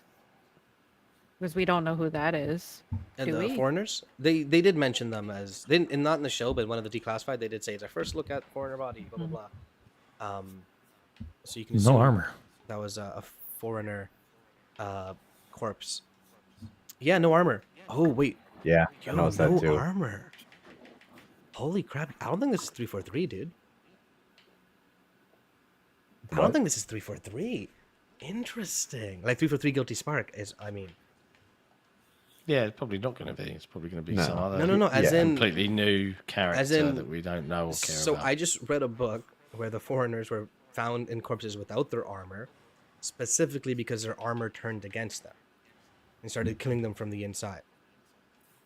You think Right. it's mendicant bias? And that was specifically Yeah, because that- Mendicant bias turned against the foreigners and turned all their ancillas against Yeah. them. That's what I was thinking. That what if it is Gravemind down there and he's like chilling and stuff? Then It this has to could be be Mendic. Like a no one. version of Yeah. Yeah, or using that a monitor who was so Mendicant Bias was a monitor made to try and fight humanity in the flood by them, super powerful, ran all their stuff. He was like a super monitor, and then he got essentially turned by a Gravemind and broken and changed to their will, where he's like, oh shit, yeah, I'll help you out, I'm gonna turn on the friggin' guys who made me. So if they take that skeleton, that Yes, plot point, yes. and it's like, yeah, this guy's kind of fucked up, this little monitor dude, he got turned. Like in the games, the monitors there exist just to destroy the flood, right? Like the first game, like do it, fire the ring, fire the ring, fire the ring. It'd be interesting if it's like a different approach for the first Halo we see in the TV show. which I could see that Yeah. them taking that approach. Yeah. Should have been voiced by Peter Dinklage. Travis is right. Should have been Destiny's Ghost. That would have been funny. Look, it's a wizard from the moon. And then recast him next season. Yeah. Because he's really expensive and we can't afford that. Like, oh shit, we want to do a lot of content. Peter, what are your rates? They've gone up. Your game is very successful. And they're like, oh shit. Yeah. But yeah, that's essentially the end of the episode. Answered some questions, left a lot of open-ended ones, a lot of what's up, what's happening, who's this monitor, why is Chief all beat up, why is the monitor kind of deciding between Chief and Maki almost in a way, you know what I mean? She's a very pretty lady. There are two reclaimers, and he's like, I'm very "Why are you lonely." guys being different." How the hell is Miranda gonna get out of that lab? Yeah. Burning Yeah. questions. Yeah. She is really screwed right now. Yep. Oh, that yeah. That's when what you I was telling laughed at Jesse. that, I'm like, she's just stuck in that little glass lab. yeah, I everything's got going a to scalpel. And I'm not I about guess she's this. gonna have to climb up. Yeah, use Probably the just gonna vent. go up in the ceiling or Hey, something. you know, Well, go ahead, Jesse. no, I was just gonna make a bad. If she doesn't move, they can't see her joke because it works like Jurassic Oh, Park. that's true. I was gonna say, you know, it's even more powerful than a fade to black in a TV show. Just End of a just season. cutting through. You can do whatever the hell you goddamn want at the start of a new Yeah. season. We just- no one says anything. New season starts and Miranda's just out of there, and she's like, "Oh, thank God we were able to escape." Momsicle as she's carrying the cube, Strapped to the back of a warthog. a halsicle. Allsicle. But yeah, that was the last episode. That was the season finale. I've talked the entire goddamn time. Floor is open. If you guys have thoughts about the episode, thoughts about the season, feel free. Let them rip. I don't. Anyone else?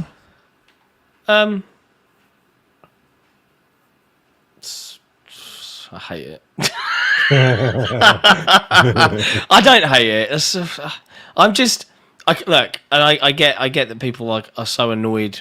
People that like it seem to be really annoyed with people that don't like it. Well, it's reasons Right. behind not liking it, right? I mean, there's like when people like it, they give the reasons for why they like it. The fight choreography, Right. the conclusion. From a story. business perspective, I totally get going out on your own and really like. A lot of people went into this season 2 thinking, please pivot what you've done and We'll forgive you if you do. almost. But I think people look at the success of the very easy story to tell that's been told a million times before, kind of Last of Us, and go, oh, you know. But from a fan perspective, and that's purely how I'm looking at it, because I am one of those fans. I've wanted to see so many moments and elements from across books and games in film for 20 plus years. Yeah, I don't And disagree. I've had little tasters and teasers in some of the cool action shots, and you know I could admit that they were cool moments and whatever, but it just isn't the characters like in any way, shape, or form that I grew up with, and ergo I find it very, very, very difficult to root for, get engaged with, get hyped about, because all of them feel like complete facsimiles to what I have thought about them for 20 years. And I get that, yeah, it's a different timeline and you can just do it. But for me, I can't help but feel that it, you know, I've waited this long and it just feels like, well, it is never going to be what I wanted it to be. And I've just got to move past that. And I would recommend anyone that is in the same boat as me to do the same. I'll watch it for season 3, whenever that happens in 2+ years, however long these things take to Minimum. make.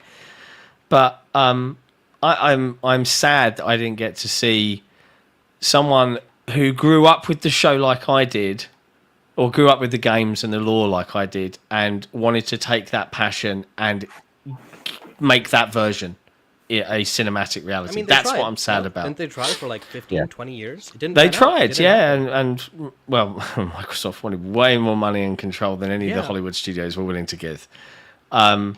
So yeah, maybe in 10, 15 years, someone else will give it a crack. I don't know, but for right now, the Halo TV show is what it is, and it's the only one for the foreseeable future you're going to get. So my advice to people that dislike it, and I am one of them, is to just embrace it for what it is. Enjoy the bits that kind of nod to what you love, and enjoy the fact that the games and the books still exist and are what they are. There you go. That's A semi-positive. far worse right? story. I agree. Like, I completely disagree. Like, anecdotally, I saw my parents this morning. I was like, "Hey, did you watch the Halo finale? They're 70," and they were like, "Yeah." And my dad, this is my dad to a T. It's a bit up its own arse, isn't it? That was my old man, and I was like, "Yeah." And then I gave my speaking to my mum, and I was like, "Well, here's what the story would have been." And I told them the real take, and my mum was like, "Well, that's way more interesting." Is it? It's just an anecdote. It's an 80s I action find movie. it. It's an 80s I action movie. find. The first Halo No, game is an 80s action I movie would. with horror elements. I wouldn't be looking to make the game, dude. That's you mean the the difference. I would be looking to mix in elements across the two. Yeah, fair. Put me in charge, Microsoft. I'll take care of it.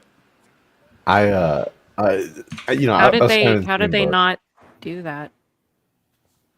I know a lot of it. How did I they think not was- mix elements from? Oh, they the, did. They 100% did. In fact, I- they Not, they not tried what you to. wanted to mix, or because like I thought they did do that. What I wanted. Did you mean? Man. What? yes. Go ahead. I said I thought they were mixing elephants elephants from the books and the game. They have taken sprinkled it. aspects and iconography and names and flavors, but they haven't taken any specific key moments really from anything in the TV show that happened They took- outside of kids were kidnapped when they were 6 They took for lore reasons. and like some deeper things like that, but they decided to make their own story essentially.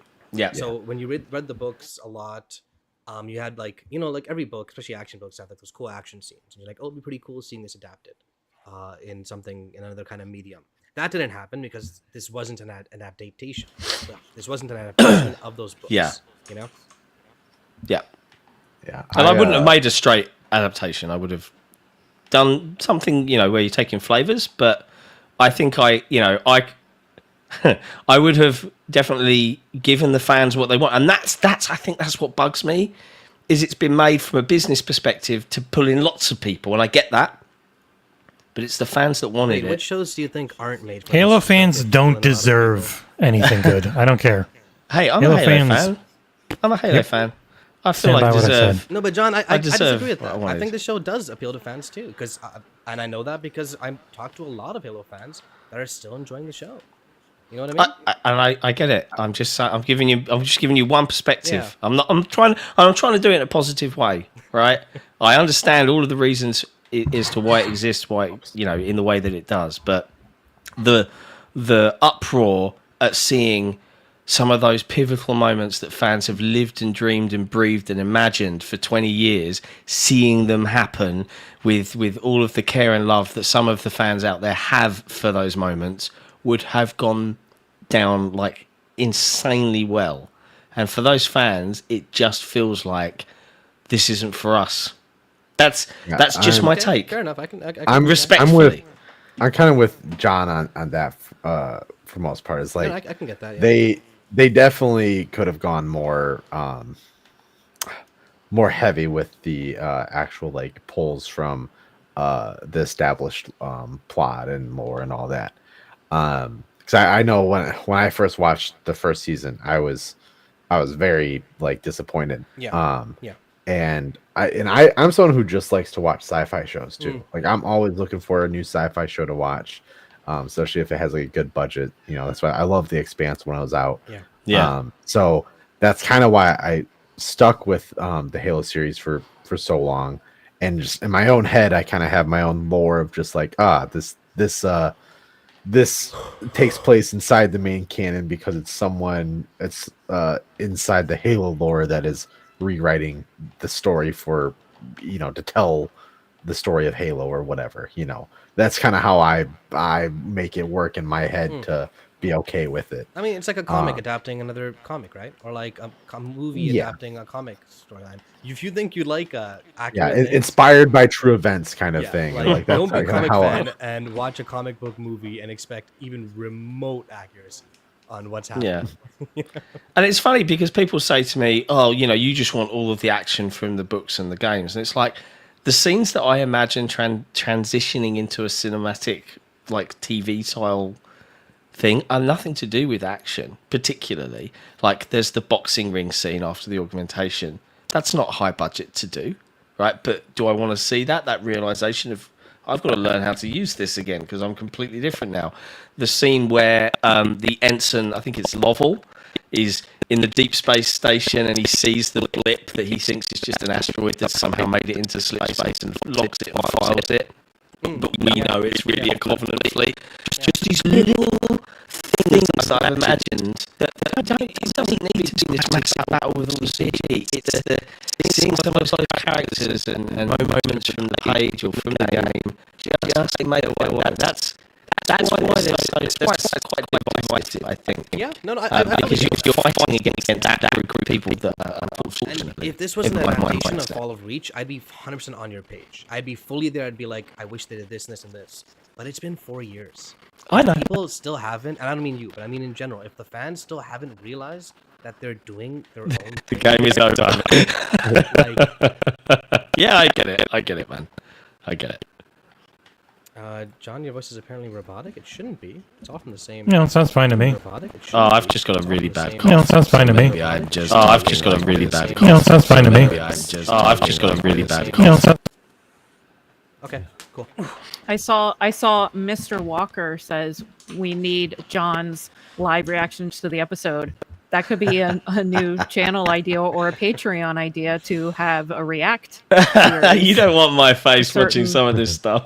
You don't want my face watching some of this stuff. You don't want my. Good idea to do like Patreon react videos. I had talked about doing videos. Yeah, I had talked about also just doing like commentary tracks, like watching something together over Parsec that we can do now. And we all just watch it together, and we just record our talking over it, and then you can sync it up. You can sync up. Wait, 1 sec. Is the audio repeating? Echoing? Shouldn't be. Do you have the stream open anywhere, Aarsal?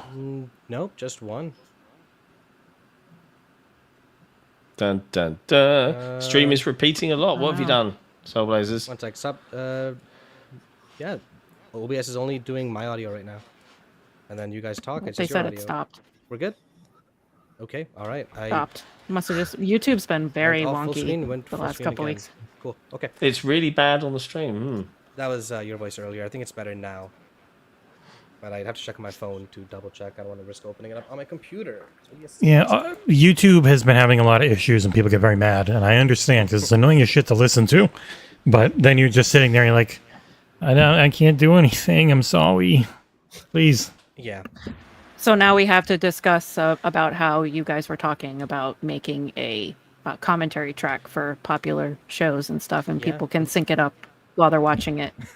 And also have some react shows too, because people really like react shows, and we, people in chat saying they like it. I'm down with doing Patreon, like a Patreon watch along. Patreon watch along is a really good idea. Like. Yeah. That could be a good giggle. Did we tackle the super chat from Widja Santanso? We didn't. I was about to read it. Can you read it out? I can. It says, does Season 2 get nominated for the Game Awards? No. It should. There's no reason for it not to. I mean, it won't. It was a really rock solid There's a reason. season. I mean, we'll talk about our impressions. It's doing really well viewership-wise. People are talking. It has been enormous. One of the biggest shows on streaming. Yeah. Because the only shows beating it are the shows that put out all of their episodes at once and not 1 or 2 a week. But I would just say because it's... I would make the obvious joke and no, it won't get nominated because it's an IP associated with Xbox. Yeah. Yeah. What else is even coming out video game wise this year? You have Fallout, obviously. Yeah, Arcane, I'm really looking Which we forward might to be that. on the list. Might be on the list. No, I'm excited for the Fallout one. I can't wait for that. Now that looks like it's been done really well. That's Westworld, folks. Their lore and stuff too with Fallout kind of allows them to have a little bit more creative freedom. Yeah, with some absolutely. stuff. So, because I think I read an article where they were trying to figure out the Fallout thing takes place farther in the future, I believe. I think either farther or earlier on. I forget. It's like one of the ends of the spectrums where they can have a lot more freedom in the story, and it's not pertinent to like any of the other stuff that's going on. So it'll be fun. Oh yeah, Borderlands. Ooh, and Borderlands. Yeah, that's not going to get nominated. Arcane's releasing too late to be nominated, so that's gone. You say that, they'll figure out a way. He really wants to get something nominated. It's Gets gonna be in like there. 3 episodes of it should be 3 episodes anyways of it anyways. Like it'll be 3 episodes, a month and a half, and then 3 like the usual. Oh my god. But my overall thoughts though on go the ahead. thing was definitely better than the first season, hands down. I liked the last episode better than the previous one. I think it's up there for the mid-season final. Probably a little bit above. They did a lot on. They didn't do as much on the ring as I was hoping for, but they did a good amount where I was happy, and it definitely leaves me. I'll still watch season 3. I said earlier that I'm a big sci-fi fan, so I enjoy watching it just for the fact that it's a sci-fi show.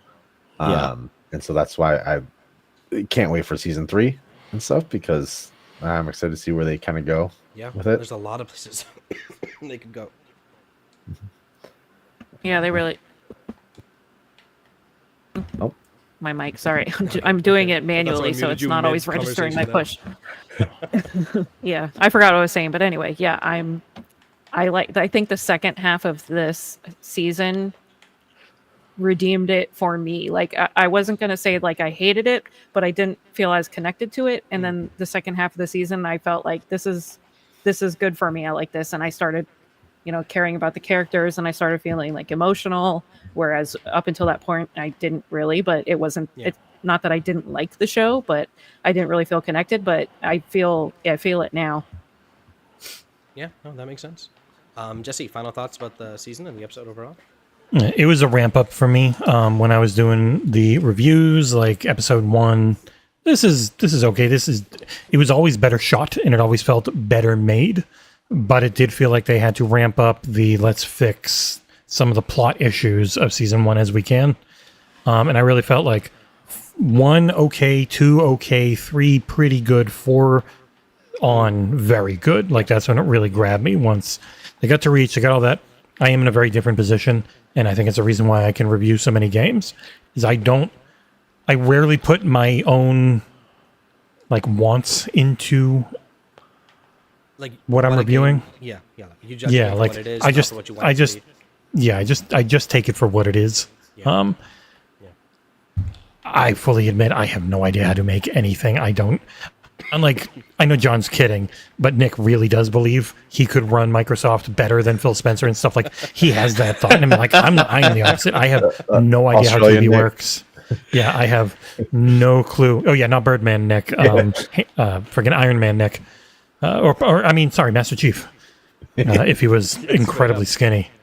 But yeah, like just taking it for what it is, for what the story they were trying to tell is pretty much how I always looked at it. And I ended up really enjoying, especially by the end, going from feeling tropey early on to just shitting on those tropes and constantly hitting me in a way where I was caught off guard. And I really liked that. Yeah, like it felt like it was his own thing. Yeah, I think that's where I stand too. Where, I part of me is definitely with John, because I mean I love those Halo early books so much, right? Like the Nyland trilogy is like it holds, even though the writing it doesn't hold up as much as well as it used to back when we were younger. Of course it doesn't. But it's still such a big part of me, right?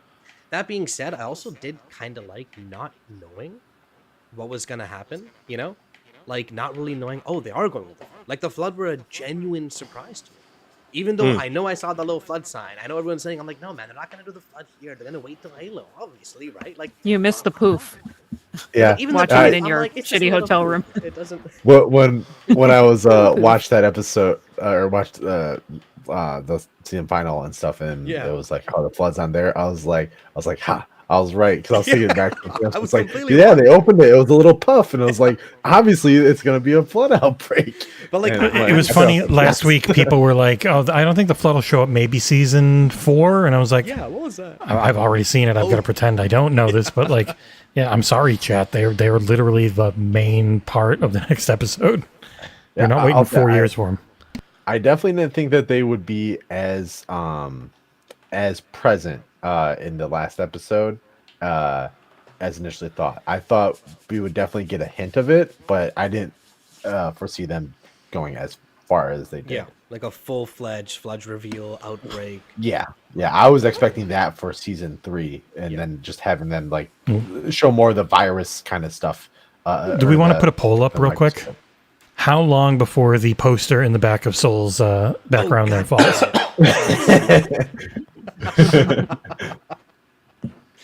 Oh man, I have a blue one too. That's also Rockstar. I think I like the red one better. But I had the He was Rockstar trying so cans. frantically to get it up and get it to stay there before the stream I started. was. I was. I had all 5 of the Rockstar Halo cans. They used to be back where those books are, but I threw them out because I was like, why am I holding on to cans? I have the thing I for the still wall. have- I'm gonna put it back on. Just let it fall, man. We Let it also have a plasma light Oh yeah, sword up on the wall too that we forget. It's behind Same thing that- Funko Pops. But And I yeah. got the. Oh my god. Chief and Luck. That's cool. Lamp is cool. Yeah, I got this. That's why I use this part of my my lighting here. That is cool. But like, I'm that- always on the lookout for Halo things when I go. There's a new I do Halo a Chief side helmet thing plushie. where I go. Yeah, 35 whenever I bucks a go target. out to like discount stores or whatever, I'm always looking for Halo stuff. That's where Jesse's got all of his Halo stuff, mostly. that makes sense. Yeah, all these friggin' Halo action figures. That's fun. But yeah, John, if you want a Halo Master Chief helmet plushie, they're $35 at Target. I speaking of Halo action figures, because I like to point this out, I have a one of a kind Atriox prototype toy. When I That's worked cool. at Deaver 3. Fancy. That's sick. Yeah. I've been just dossing around while we've been speaking for the last. This will 30 odd break all our minutes. cameras, by the way. Does it? It's not a StreamYard stream. It's I a. won't do it. I won't do Here, it. here. If you give it to me, I can post it in. Here you go. You can press. something. You can press the No, button. no. Could you send that to me through Discord or something? Is it a video or what is it? No, it's a live. It's copy his of my gameplay monitor. right now. If you record like a minute or two of it. Nah, it's too late. I was going to show it live, but it's fine. It's fine. It was just tossing around. I made a little Husky Raid map just for laughs. That's on a kitchen table in someone's house, and it's a Nice. poker game, and it's just like there's beer cans and pizza from Franck's and everything here. It's quite good. There you go. Never mind. That's pretty cool though. That's pretty cool. If you want to take a screenshot of it, I can show. The We have a website. I don't know if you. There's this group out there. They call themselves HaloEra. Once it's Yeah, ready, I think you can share it on there, It's and true. they might do stuff with it. I don't know. Yeah. It's true. You can do that. You can do that on HaloEra. I don't know if it hasn't been updated in a while. I don't know who's in charge of that on the Xbox Era team. Yeah. So I've been super busy and have been. I bought a house. Ooh. Yeah, I've been house and then Look at robotic me. season. Yeah, it's definitely after A April, house in it'll this be- economy? Michigan, Yeah. come up. Yeah, after April, I'll hopefully start getting back into the string of things. But yeah, there's supposed back to to be it. some other people too, but The I don't know where they're at. the unknown aspect, I think, weighed out for me in terms of me enjoying the season for what it is, and like I really want to see what the heck's happening next. Like the sheer amount of questions we have after the end of this season have me thinking, what are they gonna do? Are they gonna take the lore from this book? Are they gonna go completely separate? Are they even doing all the Halos? Is this even 04? Is this possibly Delta Halo? You know what I mean? Like, what is this thing that like? There's so much possibility of what it could be that they have me. It is Halo 117, and it's John's actual mom. Exactly. That's the most sensible thing I've heard all day. Mm-hmm. Yeah, makes sense. It pans out. There's a giant finger ship that comes in and goes through, and that's what made John. Okay. Yeah, someone needs to put an off button on Jesse sometimes, huh? If it gets too late, make sure you. I call it this. Oh shit! What happened?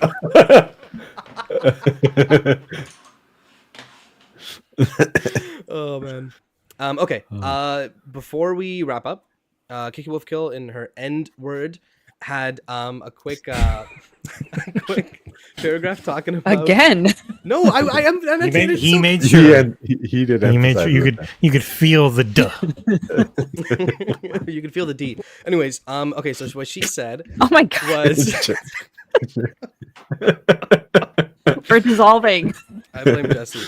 I always blame Jesse. Okay. Oh, what a journey this has been. It's hard to believe that's a wrap on season 2, as we take a breather to see what lies in the future for a season 3. I want to take the moment to thank you, audience. Blah blah blah. That's her exact words. There's no confirmation yet. There's nothing set in stone. It's not canceled. It's not like greenlit. Probably in limbo because of the Paramount deal. Exactly. So the future is relatively uncertain. For those watching and wondering, hey, where's episode 9? Shout out to the comments below in Jesse's review video. And for those wondering, is season 3 greenlit or not, check out our website. We have an article based on just that. Or keep listening, where no, it's not. We don't know yet for sure. Paramount's in kind of an interesting, rocky situation where they might be purchased by a really terrible investor group. They might not be. But it was only a part of them, and it didn't include any of the movie or TV stuff. Okay. It was really weird. Yeah. I also feel like a show like Halo could find a home somewhere else too. Like it's 2 seasons. Well, it is a Showtime. It's a Showtime show. Yeah. Yeah. So the Showtime just had to find somewhere else to put it. Exactly. Or just stream it on their own thing and bring people, because that's what I was gonna do. Is I was gonna buy Showtime again for the when Halo came out for like the couple months. That's it. We need to start a Kickstarter for me to direct and recover the Halo TV show. we guys. couldn't get a Kickstarter for one book. Yeah, I think we can get Halo it for an fans episode of a show. will just trust me. I'll take care of it. We'll get Halo this done. fans are the worst. I'm a Halo fan. Is It be the worst. Is the Kickstarter for the next book still up? Yeah, but it's not going to happen, man. We are like 30 grand shy. It's just, I I get it. People Everyone are like, go. yeah, it's not going to happen. Here. I I'm gonna really put it want in to chat. happen. There. If everyone in chat backs it right now, we'll still be won't happen. absolutely nowhere close. Yeah, and it's fine. Like we got to make it the first time. It was an experience and a half. We'll still give the 360 book a go, but it's clearly. I think we were really honest about how much it cost to ship this stuff, and people were like, "Oh, that's really expensive," and I'm like, "Yeah, I know," and they didn't like that. So, what can I say? Another time where being UK based instead of US makes things a little tougher. Yeah, Yeah. for sure. But yeah, so before we go off and 3 or 4 or 5, 6 different other tangents, that's all of our impressions of the season finale of Halo the series. I've got a Season lot 2, more episode impressions 8 if you want them. Halo. Jesse has a lot Do more Jimmy impressions. Durante. You can read all about them in his written I review. can do Nick. Both Nicks. And you can watch them in his video review, which is really well done and has quite a bit of discussions happening in the comments. Those of you watching, what did you guys think of the season overall? What did you guys think of the episode? Let us know right here in chat. Let us know in the comments afterwards. And I think that's about it. Keep an eye on the channel. Of course, the main podcast is going live tomorrow. We're going to try and have a HaloEra podcast this Are we week, doing it possibly within a couple days, because there Yeah. has been a big Halo update. I've actually been playing a lot the last couple days. It's so much fun. John wants to know, how has it been? Yeah, I haven't played it yet. Oh, the new update? So I played it How's the last night. networking? And he started complaining about his controller. Who was complaining? So I was playing with Abe, one bad. Oh, was he? Abe And was he's- complaining. I've never heard of that before. No. So here's the thing. So whenever I play with Abe, it's always, and Abe, I love you. It's always about the internet, Good right? network. But he complained about his controller. So it was like, it's like they did it. If the internet's working for one bad, He had to find something to complain about, but it couldn't be the internet anymore. exactly. Wow. But no, the That's netcode like- honestly feels great. It feels like it would take some time to get used to. Like your shots aren't hitting exactly where you expect them to anymore. Like the sniper, I didn't need to lead as much as I needed to before. Just overall, it just feels smoother, and the maps are amazing. Both the Husky Raid maps and the Squad Battle maps. Both playlists are 5-second queues for me right now. Infinite's in a great place. Anyone watching who's thinking of playing, give it a shot. Cool weekly award this week too. So a nice armor coating. And keep an eye on the channel. We might go live talk about the update within a few days. I've got an update. Might go live or pre-recorded. Yeah, I might think be, we- yeah. we probably talk. Yeah. I've got an update on something not related to Halo at all, but it is something SoulBlazerz cares about. That Enotria, the last song, the CEO of the company just came out and was like, "We're really sorry. We are doing an Xbox version. We just can't. We literally could not get them all done at the same time. That's the only reason that one's delayed. Okay. We're very sorry. So Please that's stop fine. yelling at us." It was a Yeah. translation issue. They used the worst word they could possibly use to guarantee a superior version for the PC and PlayStation 5. We're not releasing on Xbox. Oh, God. Yeah. Come on. I wanted to throw it into before we, because it's related to the show. I think a few episodes back when we talked about the language and stuff, I've actually went and listened to the Nice. behind the scenes thing or whatever of the language, and now I'm gonna try to figure out who I have to reach out to for them to release all that language stuff so I can learn a new language. That'd be interesting. That'd be, yeah. Because they put a lot of time and effort into making Sangili, I'm pretty sure. Yes. Yeah. The 250 words, not Yeah. counting variables of Okay. nouns and verbs. That's pretty cool. Fancy. Start learning a little bit of German, speaking of languages. But anyways, I think that about summarizes it up. Jesse, John, anything else you guys want to add before we close it off? Yeah, I'd like another hour-long tangent about how disappointed I am. No. That's not tangent. That's not And how pretty Charlie Murphy is, and what a good actress she is, and how Pablo Schreiber killed it this year. I thought he was fantastic. I genuinely. I commend the cast and crew for what is a vastly improved shoot overall. Just and the quality bar. Just I went, hope they get renewed for season 3. Yes. Yeah. I really do. No, I really do. I know, I'm kidding. By the way, that funny thing, that Enotria, I didn't even realize it was Idle Sloth linking our forum, where one of our Italian members translated Discord post. Yep. That's interesting. We've got a diverse group of fandom. We're great. Yeah, we really are. We're flipping worldwide, dude. Yeah. Although we Mr. have Worldwide. had some forum members throwing their just in toys this out pod- the pram. Just in this podcast, we're. But yeah, so as we sign out, doing Amanda, always a pleasure to have you on these podcast episodes. I imagine we probably won't unless we have another spoiler cast or book club kind of thing in the future, or maybe something else. But again, thanks very much for coming on for these last 7 episodes. Yes, I love doing it. It's fun. All right, awesome. Thank you, Jesse and John, for joining us in that order. Yeah, no one ever gets to see our faces on this damn channel. What a treat. Yeah, you lucky people. Do you know what, though? Now that I can do this, Halo is still one of my favorite games. It's been a while, and considering we've got a new network update, let's have a community night. Please, let's have a community night next week. Yeah? Executive It's producers get in automatically. It's bank holiday weekend, right? I'm going to run some 24-player customs, and let's see what we can do. Okay. Boom. Okay, Done. let's start the Twitter engines and let's get it going. Okay. There's a Cool. There's a reason I kept John up this late. Hey, this is his work. Yeah, this is. Dude, there's no qualms here. I love. Outside I of love having doing this incredibly needy young children, he can do this all day. stuff. Yeah. Roll on them getting a little bit older. Not that I'm but wishing seriously that though, away. thank you, John. Thank you, Jesse, taking the time out. I know it's you guys are already super busy with the main podcast and all the various streams. I'm gonna go to the And movies. Speaking of, for those watching and you want to catch more of these guys, they're starting up. I think this week was the first stream of the new 2. Hangouts, right? Yeah. Yep. We've got a fancy new setup now where we can stream. I stream my entire desktop to Jesse from 4,000 miles Yeah, away. like I look at the stream, it's like the giant widescreen, ultra wide. But have you seen how the quality is Yeah, like, it's- and it's like, how the hell is The this? latency is 150 milliseconds. I don't get it. It's really impressive. It's so good. Damn. Parsec is magic.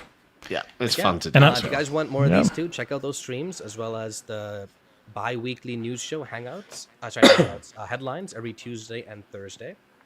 And if you like more of me and Nick, keep an eye out for more HaloEra podcasts. We're going to be going again yeah. soon. Definitely. Again, we Yeah. already talked about that. Just keep an eye on the Twitter and the main page, and we'll let you know. April will probably be a bit of a weird month. I'm like out of town for like half of it, so Yeah, I'm out of town until like the 15th or something. yeah. Yeah. So May is probably when we'll be back to our normal cadence, for sure. Hey, But right in yeah, time for them April- to announce Tatanka in June, right? Clearly. yeah. Clearly. But anyways, okay, enough. I've kept you guys here long enough. Thank you, everyone, for watching. Truly, we appreciate it. Thanks for keeping up with all the random technical problems and my really awful intros, my clearly terrible outros. Thank you very much for watching. We'll see you next time. Have a good night. Ciao for now. Bye. Bye.